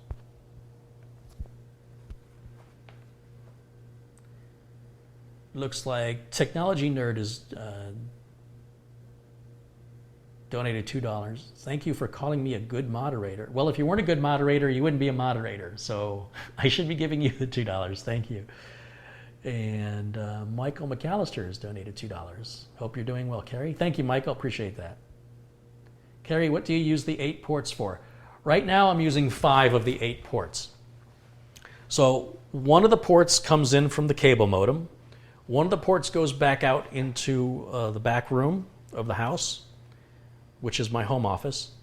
The third one is the NAS. The fourth one is, I'm forgetting something. The fifth one is a spare cable that I run here into the kitchen when folks bring me computers to work on and I'm filming it, and I need to connect them online or onto my server to grab files or backup files onto the NAS. And I just leave a cable coiled up behind the TV and I just pull it when I need it. Before, I had to unplug something. I know, the fourth plug goes into the other bedroom where I have my Amazon Fire Stick. I don't want to run that. Or it's not a Fire Stick, it's the Fire TV unit. I don't want to run that through Wi-Fi because I want my TV signal to be the best quality possible. So that's where the other cable runs. So what I would do is I'd say, okay, well, It's late at night, my wife's in the bedroom, she's sleeping, so I'll unplug that cable, she's not using it, and I would plug in my long 25-foot Ethernet cable to go from the router here into the kitchen, use it, and then put it all back. I'd have to do that regularly. It was getting tiring. Now I leave it plugged in, and all I do is coil the rest of the cable behind the TV, and then when I need it, I just grab it, plug it in. It's faster. The other 3 ports I could use for the squeeze box, I could use it for the Xbox. I don't. I could if I wanted to, but I find I can't tell you the last time I've turned those things on. I just haven't had time. But I could use all 8 ports. I absolutely could use them.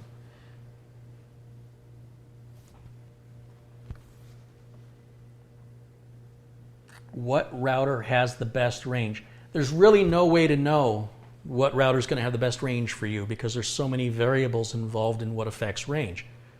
And that is the number of signals that are broadcasting and potentially interfering in your environment. So if you're in an apartment in New York and you're surrounded by other apartments with Wi-Fi routers, that would be an example of, having a lot of noise. You can't see it, you can't feel it, but it's there, and your Wi-Fi router has to combat and compete with that.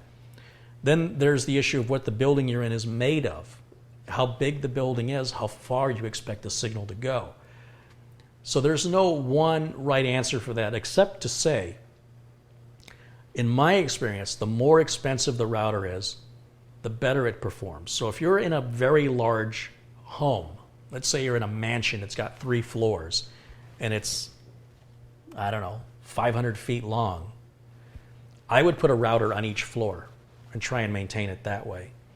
That's where you get into something called mesh networking, and you could certainly look into Googling mesh networking to find solutions for that type of an atmosphere, and it can get pretty expensive.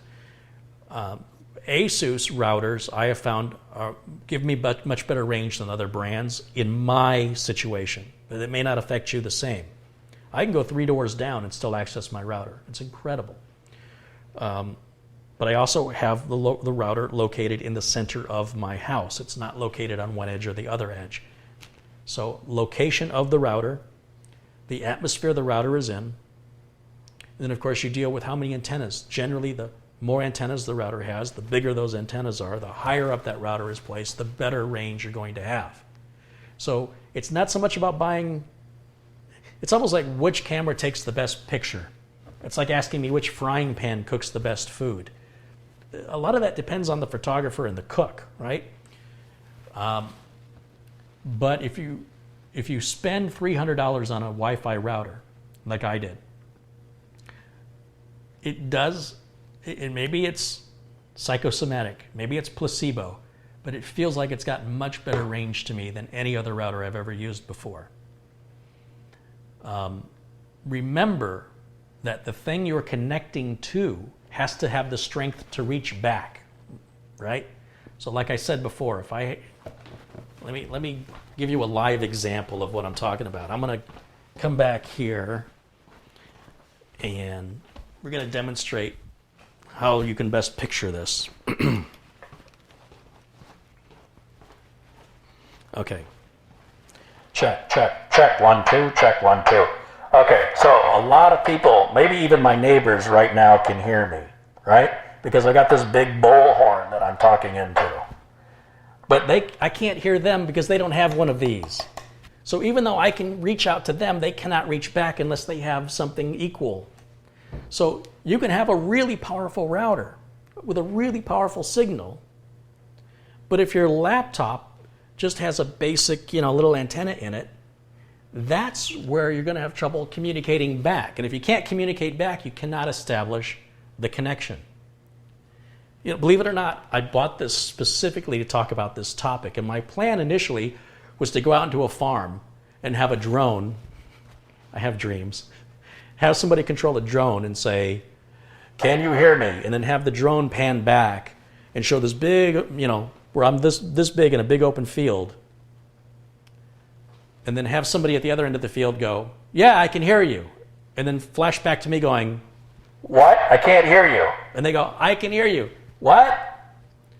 It has to be strong on both sides. You can't just get a more powerful router and think that that's going to solve all your problem if the device you're connecting to has a terrible Wi-Fi antenna in it. in which case you would go and get an external Wi-Fi USB adapter, plug that in, or get a USB adapter that's got an antenna like on a desktop that you can move around to get your best signal strength. And that may be all you need to do. And maybe a simple refurbished Netgear Wi-Fi router is all you really need. Maybe you don't need to buy a $300 router, right? So it depends on your environment.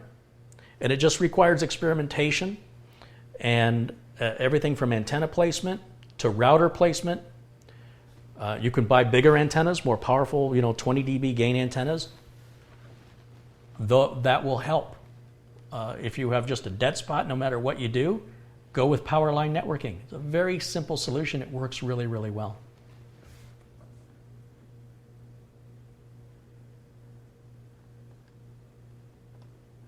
All right, let me look back through the chat and see what I've missed here.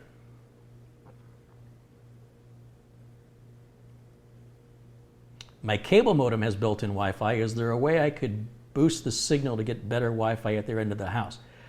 When they combine multiple devices into one, generally none of the devices are any good. Instead of having a great GPS and a great camera and a great phone, now they've converged these into an okay phone with an okay GPS and an okay camera. Compared to what you can get in a DSLR, it's a huge difference. So the best thing you can do, in my opinion, would be to disable that Wi-Fi built into the modem and get yourself a much more powerful router and use that instead. Barring that, locating the modem so that it's more centrally located in the building, putting it up higher. If that's not enough, you don't have to disable the Wi-Fi, but when you add another Wi-Fi, you're going to have to put it on a different channel, and things start getting really complicated real quick. That's why I just say, if you get a different Wi-Fi router, a more powerful one, like an AC 1900 Wi-Fi router, then just disable the Wi-Fi built into the cable modem and see if that will solve the problem. Or buy a Wi-Fi adapter for the thing you're trying to connect to. If it's a desktop, you can get a PCI Express Wi-Fi adapter with an external antenna. Or if it's a laptop or a desktop, you can get a USB Wi-Fi adapter and see if you can get one of those with an antenna that's adjustable, and see if you can place that where you can get the stronger signal. Or just use power over Ethernet adapters. Power. Now I'm getting my own terms confused. Use power line networking adapters. They're very easy. You would just plug one adapter directly in the wall, no surge protector, and then run a cable from it to the back of your router or your cable modem.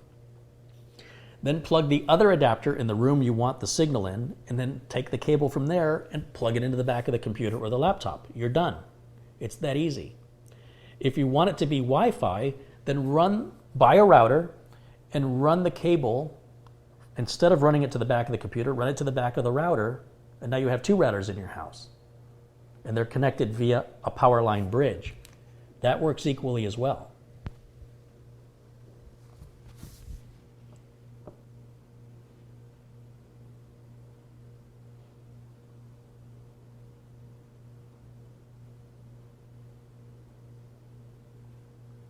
My TV provider's router connects to my TiVo box to get the internet connection via a cable. Is a new router possible? I can put my current router into modern mode? Oh, modem mode. Yeah, of course that's possible. You would simply need to unplug the cable that's plugged into the back of your TiVo and plug it into the router, and then plug from the back of the router back into the TiVo again. Should be that easy.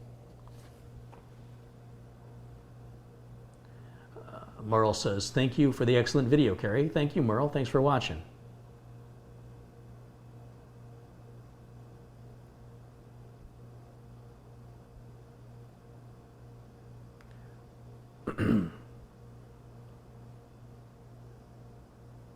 I work for a vacation home rental company, and we switched to TP-Link routers, and we have significantly reduced our help tickets for loss of signal. Yeah, I think, so I meant to tell you a story and I got sidetracked. But around Christmas time, a customer called and said, boy, I can't believe I didn't finish the story.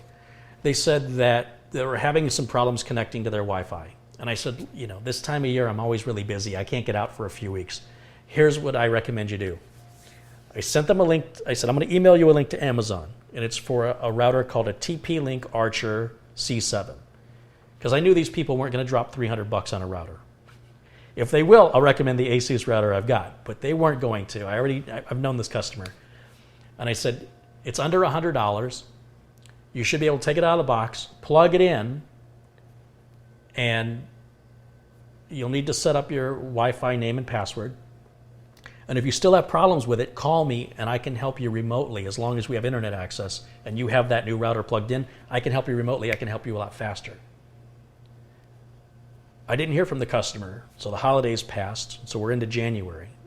Finally caught my breath, called the customer back and said, hey, just wanted to follow up with you. Did you ever replace your router? Whatever happened to that?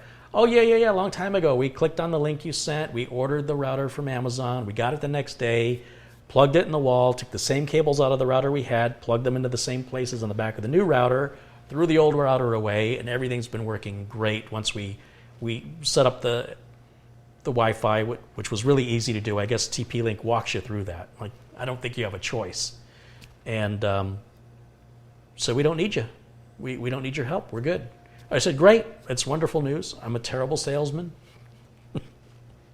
I should have been like, yeah, I can sell you a router and I can fix that and charge them for the labor and charge them for the router. No, that's not the guy I am, you know. Just people that want to help themselves, I want to encourage people to do that.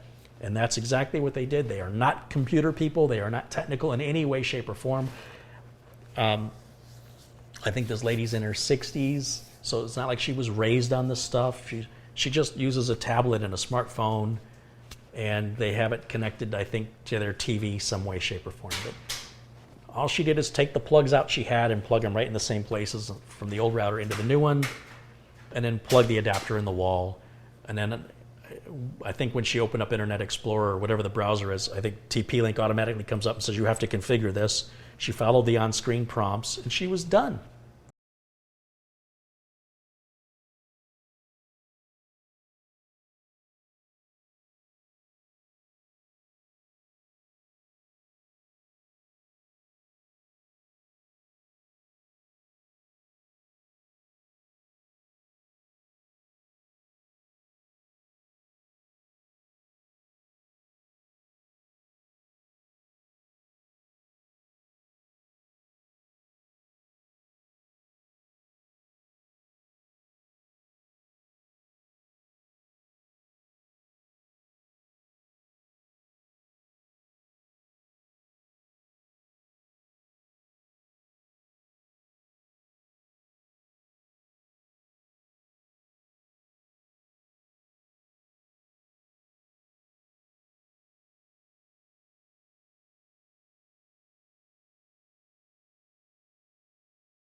All right, sorry about that. I had a phone call come in and I had to deal with that.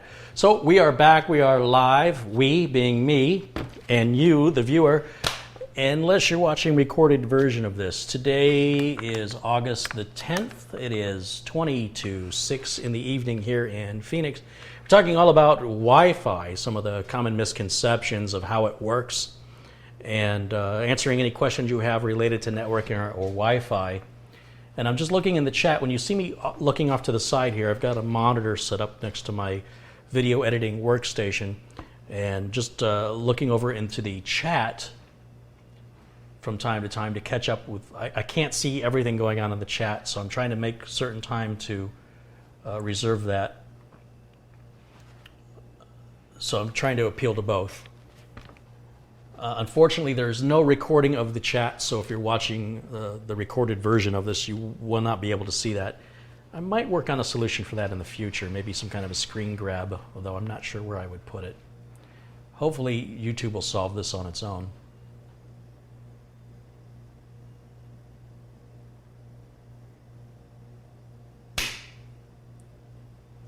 All right, let me just get caught up with the messages here.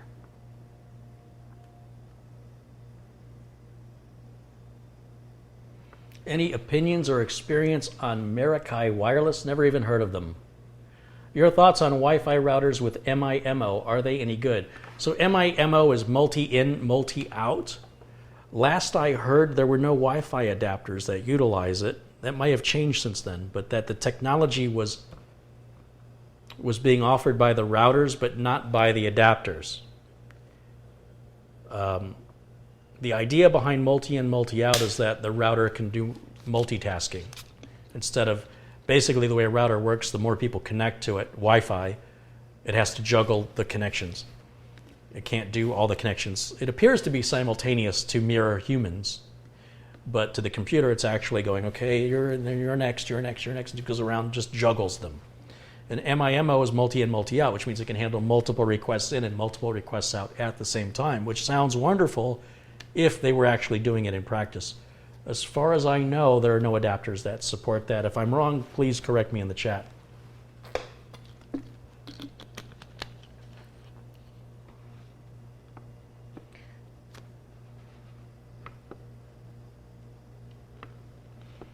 William says, very good video. Thanks for all the advice. Thanks, William. Thanks for joining us today.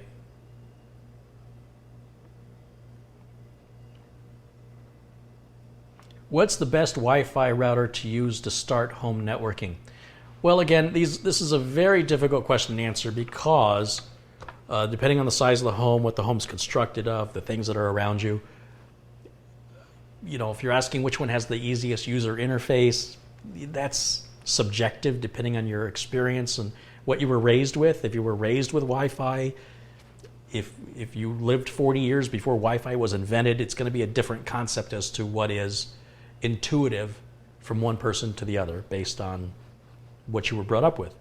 So there's not an easy question to answer. Any of the routers that are available today, all pretty much configured in the same manner. The interfaces are a little different. I like ASUS and TP-Link routers, and I don't think you can go wrong purchasing either brand. Scooby2142 has donated £2. Thank you, Scooby. Thank you. Appreciate your support. Meraki is a Cisco product, cloud-based wireless controller. First, I've heard of it. I don't deal a lot with my clientele for that kind of need, so I have no experience in it. If others in the chat do, feel free to have a discussion about it. Remember, the channel is really for novices. So Cisco products really don't come into play there. People that deal with Cisco products are generally paid to deal with Cisco products. Corporations that require them often hire people to configure them.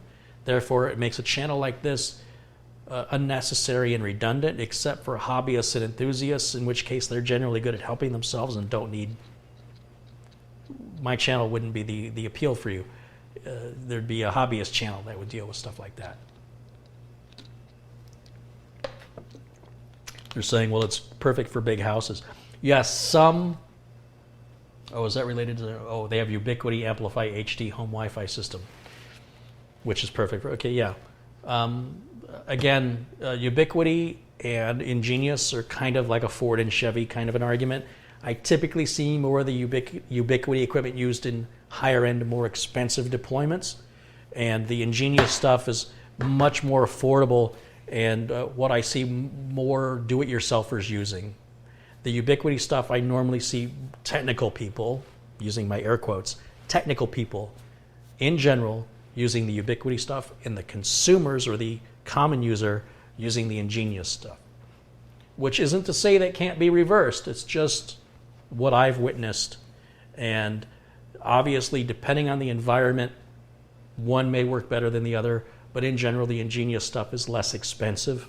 And like I say, they have really good technical support for helping ordinary users versus Ubiquiti, which I really don't know what their support's like, but it's my understanding it's mostly technical people using that. And I think the support is also technical and not so much hand-holding to get through the configuration.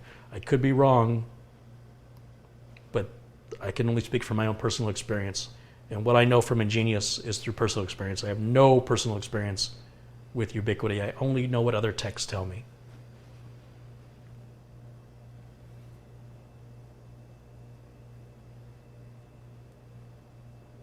I'm using all my SATA ports, but I need 2 more for a couple more hard drives. Do I need a new motherboard? No, you can buy a SATA-based PCI Express card. As long as you have a PCI Express slot open, you can go on Newegg or Amazon and just search for a SATA interface card. I hate IPv6. Yes, I do too. Hi, Carrie. Is VPN really necessary? It doesn't hurt. VPN is what you want to do to secure yourself. One of the stories I tell that a lot of people think is funny, I'll share it with you. I went to DEF CON, which is a hacker convention held every July in Las Vegas. So they have what's called a white hat conference and a black hat conference. The white hats are hackers that are paid by companies to patch exploits. The black hats are hackers who work on their own free will as a challenge, sometimes illegally, but not to exploit or make money, but to show what can be done or to demonstrate security issues in company. And many of these black hat hackers have gone to jail for this, by the way. It is illegal. You can't drive. I don't want any of you guys to think that you're doing a public service driving around the block or driving around neighborhoods, finding open access points on people's routers who don't have them secured and knocking on their door and going, hey, I just want you to know you should secure your router. That's a good way to get arrested. That's trespassing. Even though they're broadcasting the signal out to you, you are trespassing by effectively breaking and entering. Even though the door's unlocked, it is not an invitation for you to walk into their house. And many black hat hackers have gotten in trouble even though what they did was done for moral and ethical reasons. It embarrassed the companies, and the companies seek legal action as a result. So at DEF CON, I was there, gosh, it was probably 2006, I want to say. And I wanted to check my email. And I thought the way that so I knew that they could spy on the data transmissions, right? But I didn't. Here's the logic. At that time, I said, I'm just going to jump on and get off. It's going to take me 15 seconds to log in, check my messages, and get right back off. They'll never even know I was on. I won't be on long enough for them to spy, because by the time they realize I'm there, I'll already be gone. Well, what I didn't realize is it was all software. No human being was involved in this. So when I connected to the hotel Wi-Fi at a black hat hacker conference, all right, that's just called being an idiot is what that's called.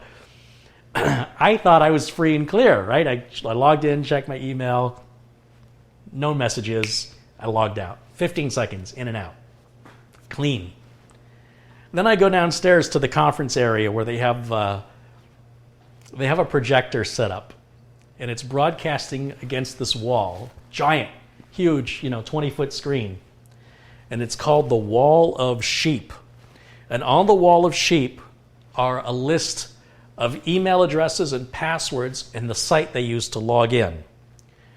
And sure enough, there's my email address and there's my password. And what they did as a courtesy is they used little asterisks and blocked out I think the first 6 digits of my password and the last 6 of my password. So my email address, the beginning of my email address had asterisks for like the first 6 characters, and then my password, I think the last 6 characters, I don't remember if it was the first or the last, but sure enough, it matched. There was my name right up there on the wall of sheep. A guy who's supposed to know better. I was only on 15 seconds, logged in, logged out, and they had it. Immediately they had it and broadcast it for everybody to see what an idiot I am.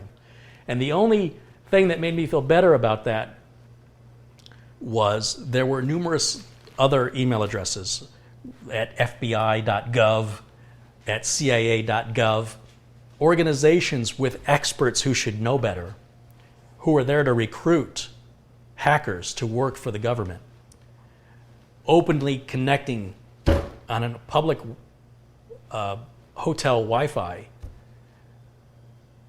You know, I am not in that position. I am not a recruiter for the FBI counterintelligence department. So it's okay for me to be an idiot. There should be no excuse for those people. And there was a long list of people. I mean, this thing was scrolling. And thankfully, by the next day, my name was off. It had scrolled off. And it's a lesson I'll never forget. If I had used a VPN, I would have never been on that list. They would have never been able to track me.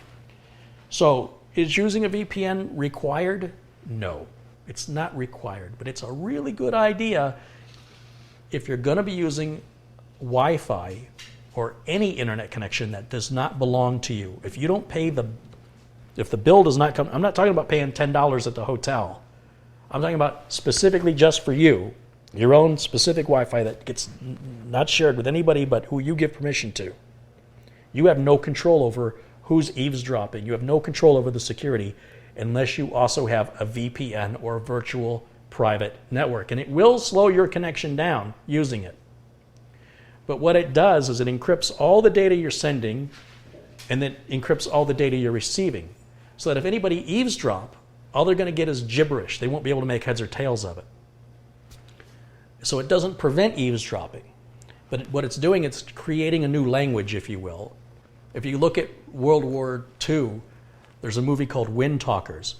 And they needed a way to communicate the instructions to the infantry, and the enemy could overhear it and counteract and be prepared for whatever the new attack was, whatever the new plan was. So they had Navajo Indians communicate in Navajo, and the Germans, the enemy, could not make heads or tails. They didn't know Navajo. They had no Navajo translators in Germany. And that's basically a form of encryption. That's all that is. And that's what a VPN is.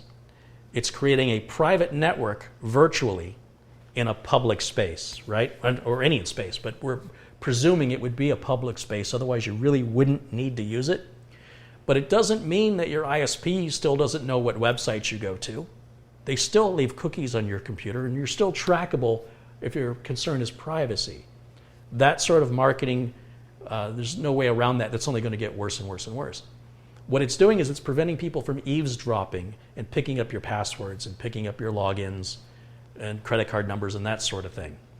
So if you don't do any financial transactions, and if your email's not very important to you, like you don't care if there's just nothing in there that anybody would want, feel free to use that public Wi-Fi or the Wi-Fi at the hotel.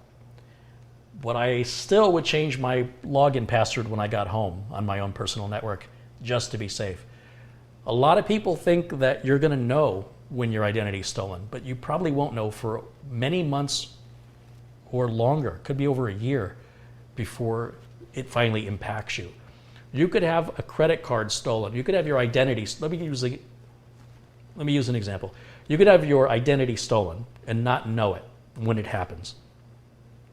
Then they can use your identity to purchase something, whether it's a rental agreement on an apartment or to buy a car, to create credit, and you still won't know.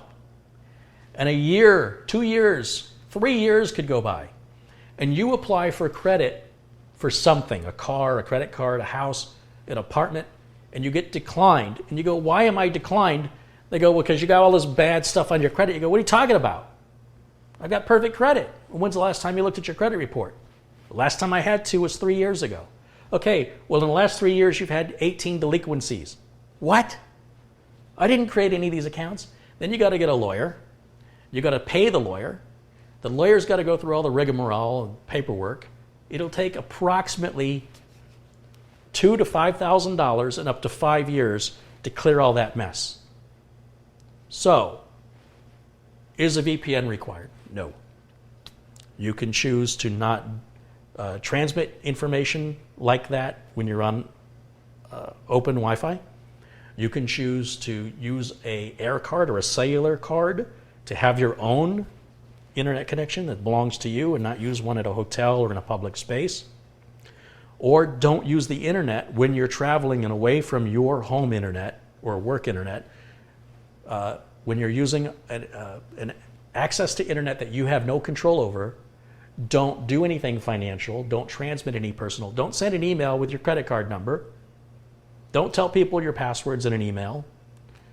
Probably best not to log into email at all unless you're on a VPN or you provide your own internet through a cellular card. So, is it required? No. Is it a good idea? If you're going to do that kind of, if your intention is to get on, you're at a hotel, you want to get on the Wi-Fi, you want to check your email, you want to pay a credit card, it should be required. If you don't do those things, if you're just going to look at YouTube, use the public Wi-Fi, no problem.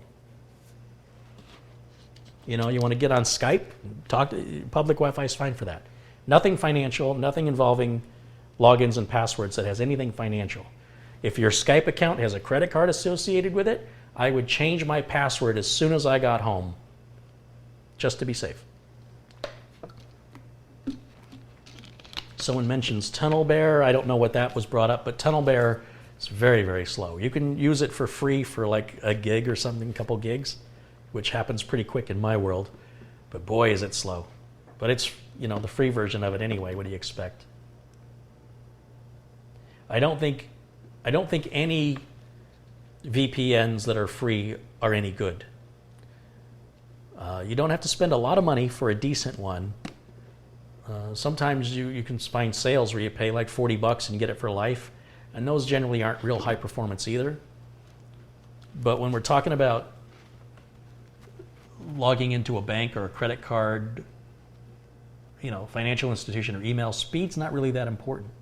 If you're gaming, I mean, I don't know why you'd be gaming on public Wi-Fi, but there's nothing you need to worry about as far as a VPN and gaming. Thoughts on Tor? So Tor is part of what's called the dark web. And on the dark web, that's where people go to be anonymous and buy and sell illegal things. That's what it's primarily used for. Privacy advocates will say that, you know, it's the only secure way to maintain privacy, but that's not to say it doesn't have its good point to it. But like any tool, it's often misused and abused. So Tor, if you want to Google Silk Road, you can learn about a guy serving a life sentence for operating a marketplace where drugs were sold illegally and people died as a result of buying those drugs, and he's held accountable. Even though he didn't sell it, he made the marketplace where the buyers and sellers could meet. And even though the buyers knew what they were buying and accepted their risk, and the sellers knew what they were doing was illegal and were selling them poison, he's held accountable for making that possible. I don't know if that's right or wrong. He made a lot of money. He had a lot of money. And he will spend the rest of his life in prison, even though he actually didn't hurt anybody. But, you know, Charles Manson never hurt anybody. And, you know, he's one of the most notorious criminals in America, but he never murdered anybody.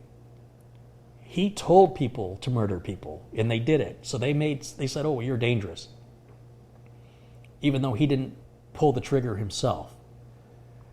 So is that right? I don't know. But that's how it is here in the United States anyway. That's how it's treated. There's Harvey mentions in the chat that there's a Silk Road documentary that's really good. Yeah, if you want to learn more about the dark web, the Tor browser is how one browses the dark web. I think you're best to just stay away from it. The last bust they did, I can't remember the name of it, but this guy was running a marketplace, and the FBI worked with the other country that the guy was in. Somebody in the chat probably knows who I'm talking about. And what they did is they infiltrated the marketplace and didn't do anything for 30 days. What they did is they recorded all the transactions of buyers and sellers that were using that marketplace for 30 days after they took control of it. And one by one, they're going after all those people. So do you want to be one of those people? I think there's this common misconception that when you do something illegal and you're done, you're not going to get caught because you're done now, right? Like if you walk into a store and you shoplift something, if you can make it out the front door, you're free and clear. It doesn't work that way on the internet. On the internet, you may not be punished for the crime you committed for months or years after the offense. And it can make it very difficult for you to defend yourself, since any sort of alibi you might have had will long be forgotten. It puts you in a really bad place. So I cannot, in good conscience, recommend Tor, because I never hear of any legitimate use for it. All I hear about are people getting in trouble, doing things they know they're not supposed to do, and then they falsely think they got away with it because they don't have an immediate repercussion.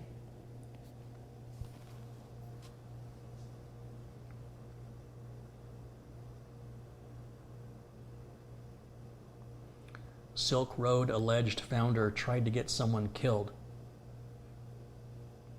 Yeah, I think that was part of the case.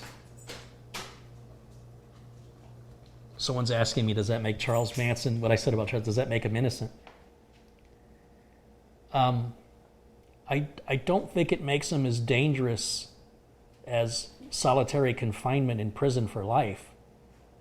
I'm not saying he's a good guy. All I'm saying is he's not a murderer.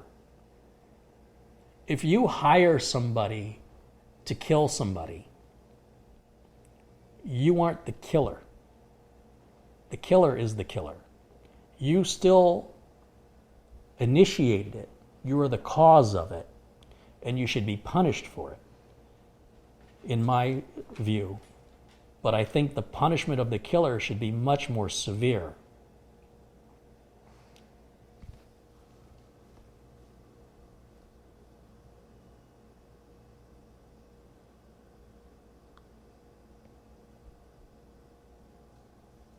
Someone's saying the Dutch,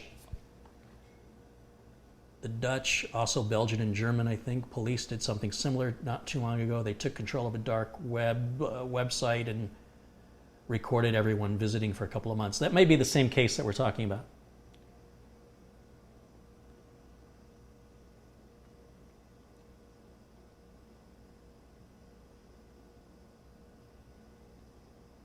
These people had the influence. Charles Manson had the influence.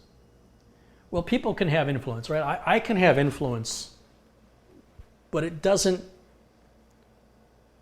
negate your responsibility.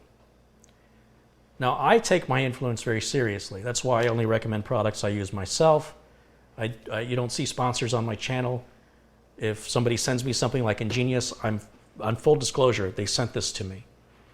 Otherwise, you can assume I bought it with my own money, or a customer has paid for it, and I'm showing a bill that a customer has paid for.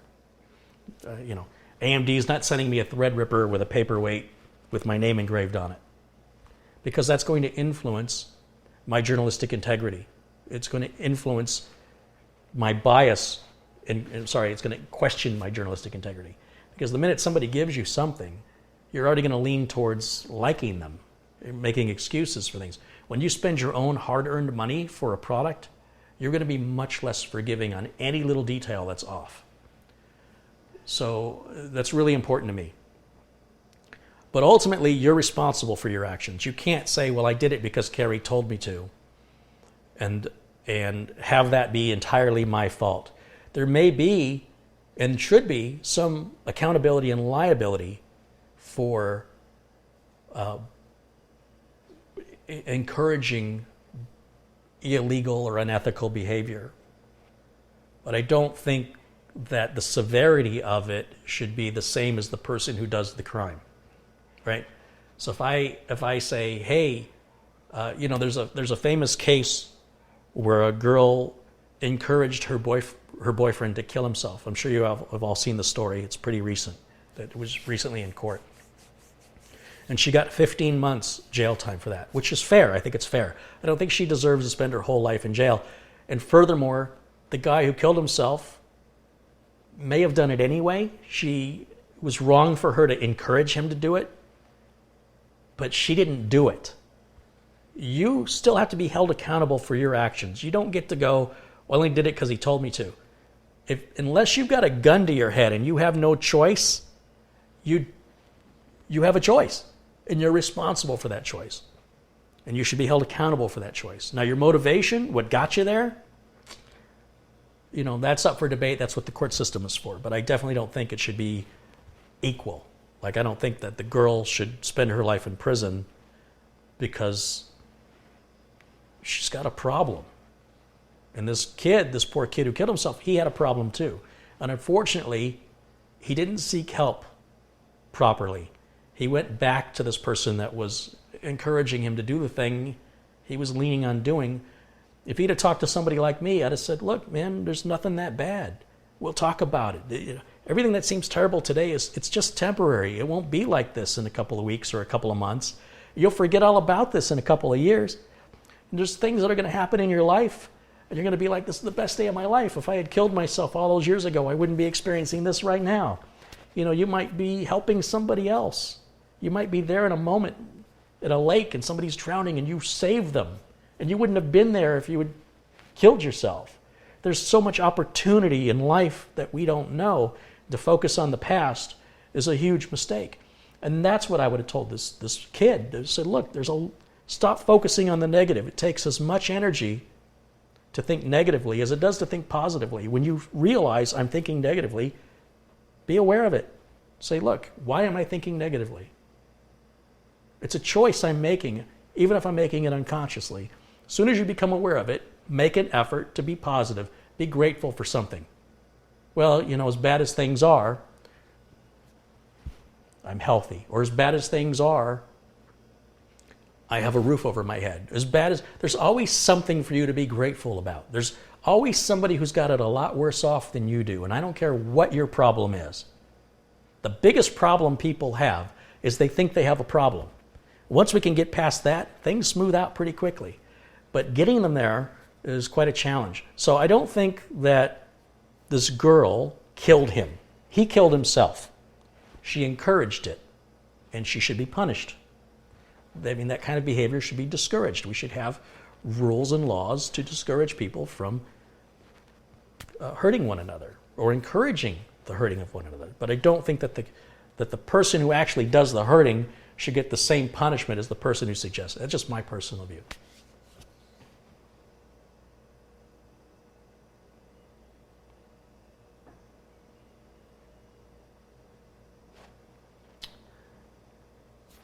Somebody, let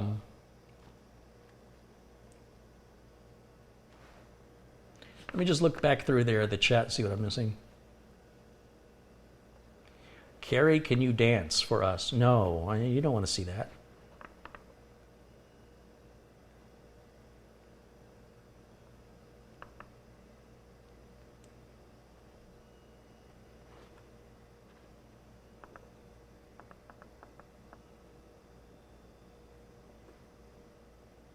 Hi from Clearwater, Florida. By the way, I love your stuff, man. Thank you so much for the free knowledge. My whole family loves you. You built 3 rigs, and I have you to thank for that. That's awesome. Thank you. That's from James. Appreciate it, James.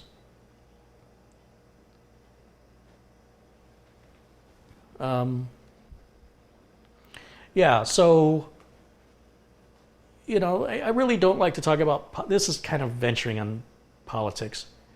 We're all in different places there, right?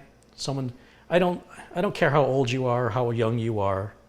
You always are accountable for your actions, always. And yes, people can be accomplices, and what the punishment for the accomplices is going to vary. That's why we have a judicial system. That's why we have a jury, so these things can all be worked out. But we all inherently know right from wrong. And I think that should be your guide. I don't think it's important how smart you are, what your IQ is. I could care less. As long as you know the difference between right and wrong and you let that guide you, I think everything's going to be fine. You know, we have that little voice. All of us have that little voice that wants us to do that thing that we know we shouldn't do. And that's what separates us from animals, because we're self-aware of that, and we can go, no, I'm not going to be that person. I'm going to tune that voice out, or I'm going to distract myself. Go watch TV, go read a book, go watch a YouTube video. Get your mind off of that. Nothing upsets me more than watching YouTube videos of bad cops. You see these videos people post of police officers abusing their power, being racist. Oh, God, that boils my blood. And I'll just watch one after the other like a sickness. And I'm just feeding off this anger. It's not good. It's not healthy. And it's times like that where you need to go, you know what? Not all cops are bad cops. In fact, in my experience, the vast majority of police officers are good, honest, hardworking, and humble people. And you got these few bad apples, and they get all the media attention, and it just sours the whole thing. And sometimes I have to remind myself of that. You know, sometimes I see these videos and I'm like, something has to be done. This is out of control. And then I realize I've never experienced this. And maybe that's because of white privilege. Maybe it's because of the area that I live in isn't the area where these things are happening. I don't know why. But I just don't like bullies. And when I see bullying, it just angers me. I just want it to stop because I was bullied, and I don't want other people to have to feel that way. So I have to sometimes, realize that I'm making myself upset and I'm getting angry over something. The video could have been posted 2 years ago and I'm just now seeing it. And I do believe in karma. I think what comes around goes around. Sooner or later, eventually, it will come around. And you don't have to do anything to invoke that. That's my own personal belief from my own personal experience. And that's how I can sleep at night. And like I said, when we start talking about politics and religion, this is where we start drawing a line where viewers decide, I don't like this guy anymore. So it's best to just not even bring those subjects up, and we'll keep those opinions to ourselves, but hopefully respect one another regardless. You don't have to agree with me to like me. That should not be in my opinion, it should not be a prerequisite that we have to think alike. I do hope that you appreciate the content, as far as I'm concerned, is honest. It may be warts and ugly sometimes, but it's honest and it's well meant. So nothing frustrates me more than somebody taking something I've said out of context and trying to use that against me. Because if you know me, you know it's never my intention to hurt anybody. I never have any malice to cause anybody any harm personally, financially, or emotionally. And if that happens, it's just as easy for you to assume that's not what was meant as it is to just immediately demonize. And I'm seeing that more and more in society, where people take certain words that are said and they twist them and go, well, that makes you racist, or that makes you a bigot. It doesn't. And I don't know why people are so into that lately. And it does make it sometimes a little difficult to have a public channel like this, knowing that words can be taken out of context and then used against me. This was done to PewDiePie by the Wall Street Journal, a publication I no longer respect. It wasn't the Wall Street Journal, it was the New York Times. The New York Times, a respectable publication, just turned into a tabloid with taking things out of it. PewDiePie is not a racist. He's not an anti-Semite. It's ridiculous to have made those claims. And they should be embarrassed. I would, if I was the editor of that newspaper, I'd fire those people. I would fire them. That's the biggest news we have to report about PewDiePie. That's what's going on in the world. That's how you spent your day. It's an example of what's going on in the world today. I will say the only publication right now that I feel like isn't twisted is the Washington Post. They're the ones who broke Watergate way back in the day, and they've been consistently really good. I met a guy from the Washington Post when back at DEF CON, and they were reporting on it. super knowledgeable guy. And that's not to say the Washington Post can't do any wrong, but just from my personal experience, when I read an article from Washington Post, I've never yet read one that was an attack on somebody unfounded like what the New York Times did. In fact, I never saw one from the New York Times do that until they did it. And again, I don't know what's happening in our culture that's okay to sell newspapers by destroying somebody unfairly. PewDiePie lost his deal. He lost his YouTube Red deal. All the people that worked on that production all lost their job. It had to be 100 people were affected by that. It was very upsetting. So let's see if we can wrap this up here real quick. If there's any other questions related to Wi-Fi or tech, I'd like to get back to that when we're wrapping this up. Let's see what we got. Could you give me a hand with my YouTube channel? Really, the only secret of running a YouTube channel is to just keep making your content. Tweet it out. Instagram, Facebook, any sort of social media where you can copy links to the video, and be patient and just keep making your content. And it will start to snowball. There's no shortcuts to success.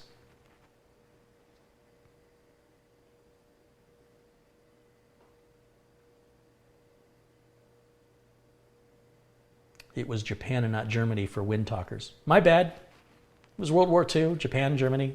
They were the enemy. I should have just said the enemy, but thank you for the correction.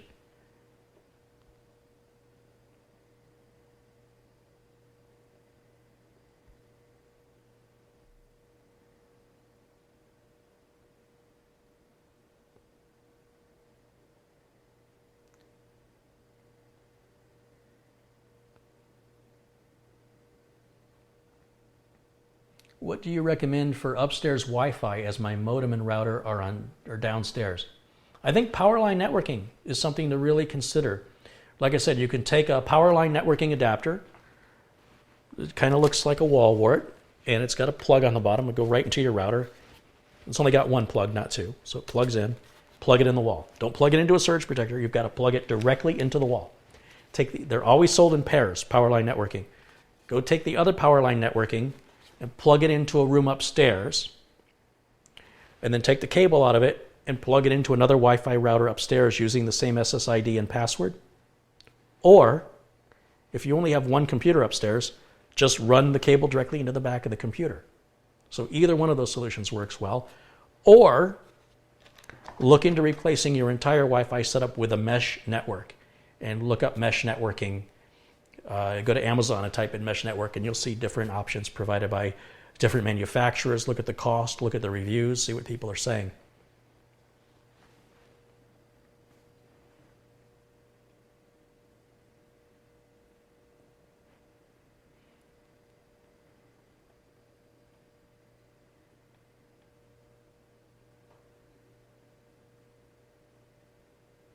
I don't have the newest devices, but I was considering a new router.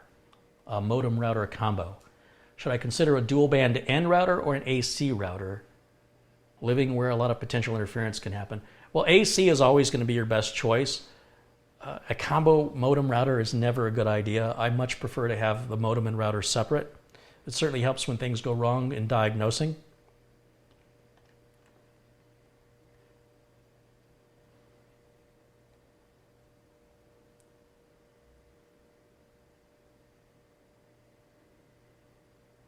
Is Wi-Fi 1 gigabit speed like hardwired? No. Remember, Wi-Fi, the speeds are cut in half. Half for sending, half for receiving. On a hardwired, that's your full speed in each direction. So a 1 gigabit full duplex connection will do 2 gigabits. It can send 1 gig and receive 1 gig at the same time, simultaneously.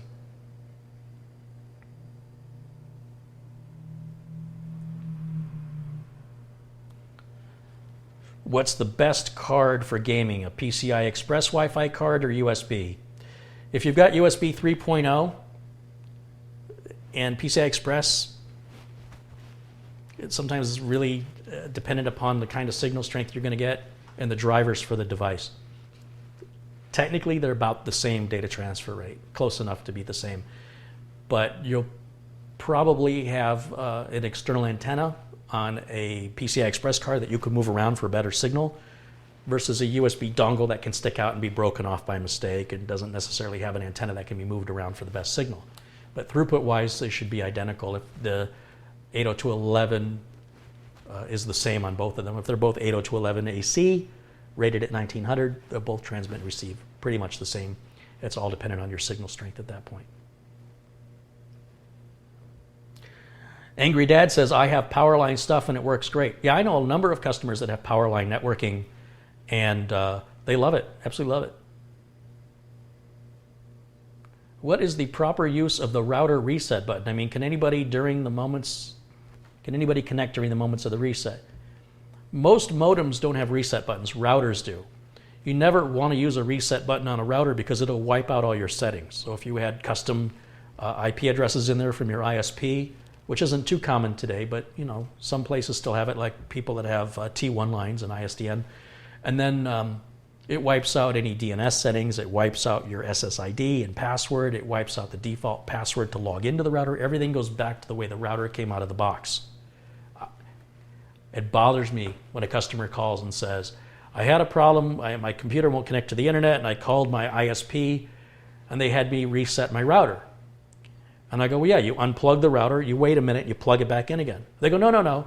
There's a little tiny button, and you've got to get a clothespin, or not a clothespin, you've got to get a paper clip, and you got to stick the paper clip in there and hold it for 30 seconds. Oh, God, no. Because I don't know how their router was configured. I can't put it back the way it was. They've wiped it. They don't know how it was configured. They didn't do it. And the ISP's technical support are, generally morons. You should never, ever use that router reset button. Never. If you want to reset your router or modem, unplug them. Take the power away. Give the power a full minute to drain out of the capacitors on the circuit boards. Wait a full minute. Then plug the router and the modem back in. Best to do them both at the same time. And give it a good 60 seconds to 2 minutes to reinitialize and handshake and reestablish the connection, and then try it again. Never, never, ever use the reset button. Never. Thank you for the question. That's a great question. I'm glad you asked it.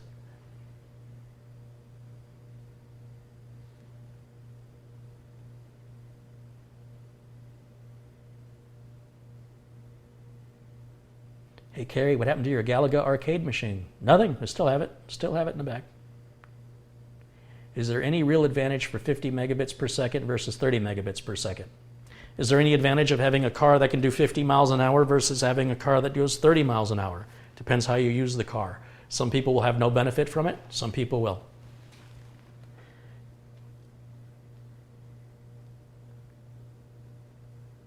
Hey, Carrie, I'm watching this with my 3-year-old Alora and my 9-year-old Alaya, and they would love it if you said their names on TV.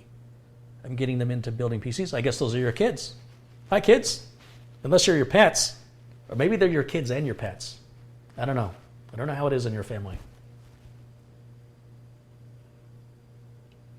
That's great. You guys are very lucky to have a parent that's interested in building a computer with you. It's a great bonding experience.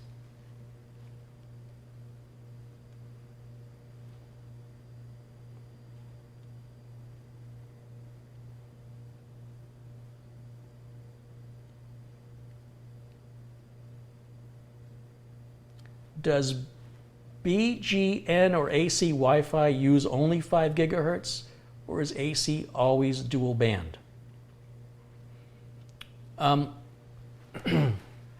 Wow, never been asked that question before. It's my understanding that A and C are in the 5 gigahertz band only. And I could be wrong. So back in the day, 802.11a was 5 gigahertz and 802.11b was 2.4. As I mentioned, there's no such thing as 802.11c. I mean, there is such a thing, but it never became like a router. But the standards, obviously, there's a reason why we have the letters we have. There's a Wi-Fi standards committee whose name eludes me at the moment. It's like a Wi-Fi alliance or something. And it's a bunch of manufacturers that coordinate to decide what the standards are going to be, what they're all going to make. And it's a whole committee. And I don't have the answer to the question because I don't believe the AC runs on 2.4 at all. I thought AC was only 5, but I could be wrong. I really don't worry about that too much because what I'm interested in when I'm working on computers is making it work. I don't really care why it works. In other words, there's a certain level of technical knowledge where it becomes redundant and unnecessary. When we talk about why did this part break down, that's more of an engineering forensics question than it is a question that helps somebody fix it.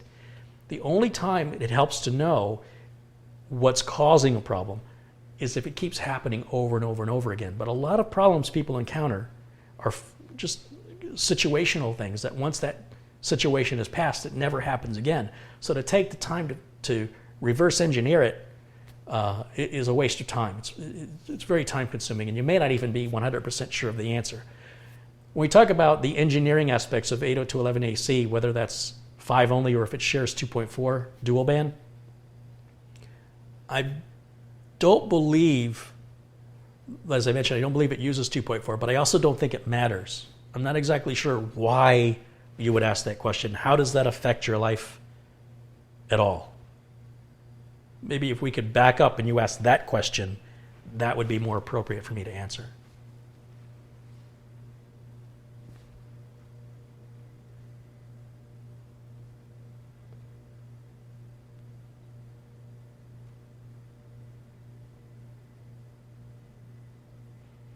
.802.11n is 2.4. That's right. So 802.11b, 802.11g, and 802.11n are 2.4.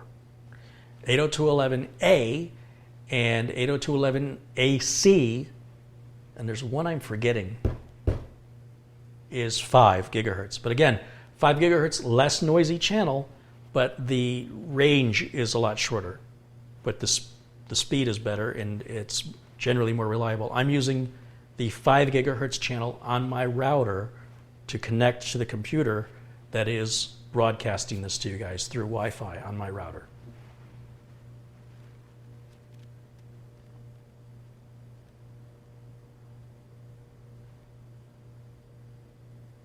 I am a developer and I learn best from reverse engineering. Yes, but again, the YouTube channel isn't for developers. This YouTube channel is for novices.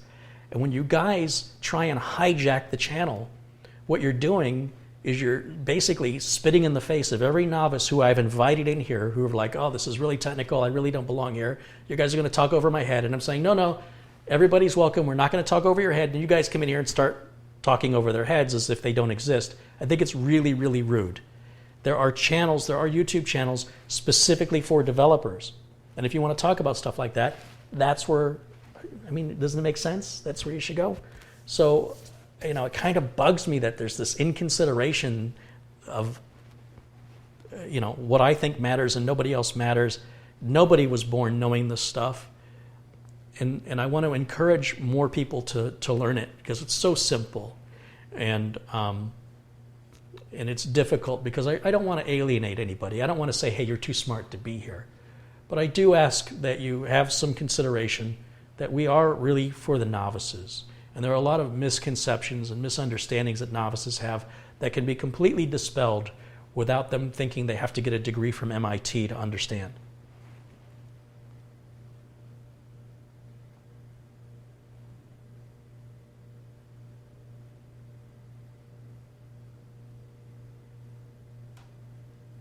Hey, Carrie, what's Internet Protocol 4 and 6 and their differences? IP version 4 is what assigns you the Internet Protocol IP address to your computer. And it's 3 numbers with a dot, with up to 3 numbers with a dot, with up to 3 numbers with a dot, with 3 numbers. And if you multiply all that together, that's the number of permutations possible. No 2 connected devices on the internet can share the same IP address. If you had the same phone number as me, how would people call me and not call you, right? So phone numbers have to be a certain number of digits, and when they run out of numbers, they add another area code. So in Phoenix, when I first moved here, there was one area code. It was 602. That was it, just for Phoenix. Then they were running out of phone numbers. Too many people were moving to Phoenix. So on the east side of Phoenix, they made the 480 area code. And on the west side of Phoenix, they made the 623 area code. So people could have the same 7-digit number, but the first 3 numbers, the area code, were different. In Michigan, there was only one area code. When I lived in Michigan, it was 313 in Detroit. Now in Michigan, there's at least 3 or 4 area codes because there's more cell phones. Whereas a family would have one phone number, now everybody in the family has their own phone. So you run out of numbers. What do you do when you run out of numbers? So that's what happened with IP version 4. When they came up with this, they didn't think people were going to have refrigerators that are connected to the internet or thermostats, cell phones. Everything needs an IP address. So they were running out. They said, what are we going to do? We're running out of IP addresses. We are going to run out. So they had to come up with another platform that allowed more permutations of numbers. And if you look at an IPv6 or version 6 IP address, it's all hexadecimal. It's like HE0F, whatever. Is H even one? F, whatever it is. It's hexadecimal. And I don't like it because I'm a human being and I need something to translate the hexadecimal for me. I don't work with it every day, so I don't have it all memorized. Whereas IP version 4 was, up to 3 digits, dot, and those are called octets, by the way. But they were running out. So we had to come up with another way. So with the phone system, we added area codes. And on the internet, we added a different internet protocol called version 6. And that's how we're enabling to keep up with the demand of all these internet-connected devices now that were never internet-connected before. They want to connect cars. There's cars driving around with Wi-Fi in them. Just as soon as you start the car, it connects and you've got Wi-Fi in the car. So it needs an IP address. And that's what happened. We quickly ran out of IP addresses because the people who created it, they were like, well, there's only like 100 people that need this, so this will do us good forever. Wrong.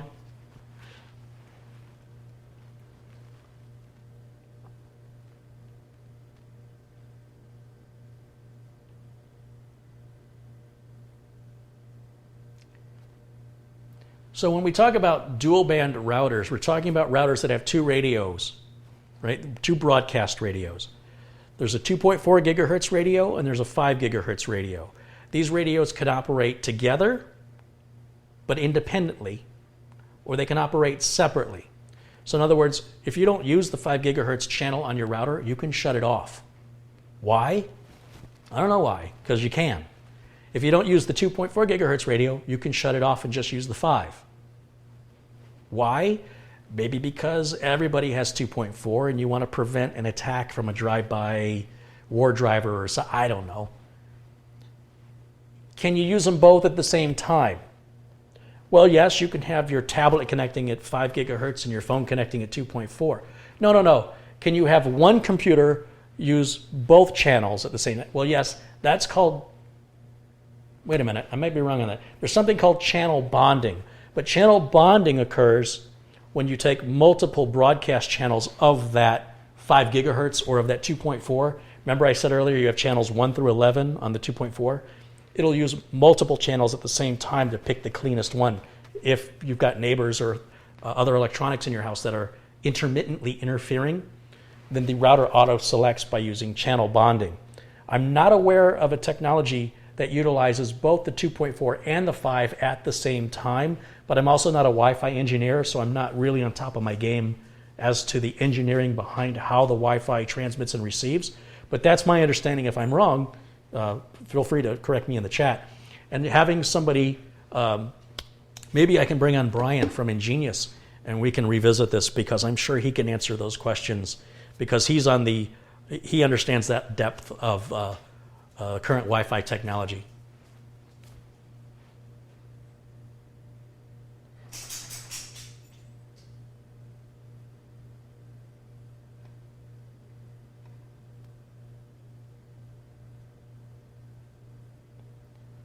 Somebody talking about Wi-Fi radiation from his TV frying his brain. So let's talk about that just for a minute and then we're going to wrap this up. I got to get going here. But the people concerned about radiation coming from Wi-Fi, it would be the same. It's a radio signal. So there are radio signals that your radio in your car picks up that are transmitting basically the same as Wi-Fi. The television signals that are broadcast that your television can pick up with an aerial, with an antenna, that's bombarding you constantly every day. The radio signals coming from airplanes talking to the airport, there's all different kinds of radio waves that we are constantly bombarded by. It does not hurt us. If it had hurt us, we'd have known that way back in the 1920s, maybe even earlier than that. Yet here we are. The Wi-Fi signal is no different. If anything, it's weaker. Remember, the transmission power on a Wi-Fi router is measured in milliwatts, in thousandths of a watt. So we're not talking about a lot of broadcast power. Some people need a little help, and this is the danger of lack of education. When people understand the way the technology works, then this line of thinking is no longer reasonable. And when people don't understand the way the technology works, that's when these kind of conspiracy theories start. It's from a lack of education, and it's completely avoidable. That's why I do what I do, to empower people, so you don't have to be victimized by your ignorance. And when I say ignorance, I don't mean it like you're stupid. I mean that you lack education. The actual definition of ignorance is you lack the education in a particular topic. And it leads to all kinds of misconceptions and false conclusions that are not possible. They're not scientifically possible. But the human mind, the imagination just goes crazy, and that lack of information is the cause of it. So anyway, I think I'm going to wrap it up with that. So once again, my thanks over to the folks at EnGenius. I'll see if I can get somebody on from EnGenius to join us. We can answer some of those more technical questions regarding channel bonding, repeaters, and power line networking and such. But I just want to give you a quick overview of the products and sort of the general purpose of why you would want them or why you wouldn't. And dogs are all excited, so I guess it's their dinner time, so I better go feed them. Thanks for watching. I'll see you again very soon. Until then, bye for now.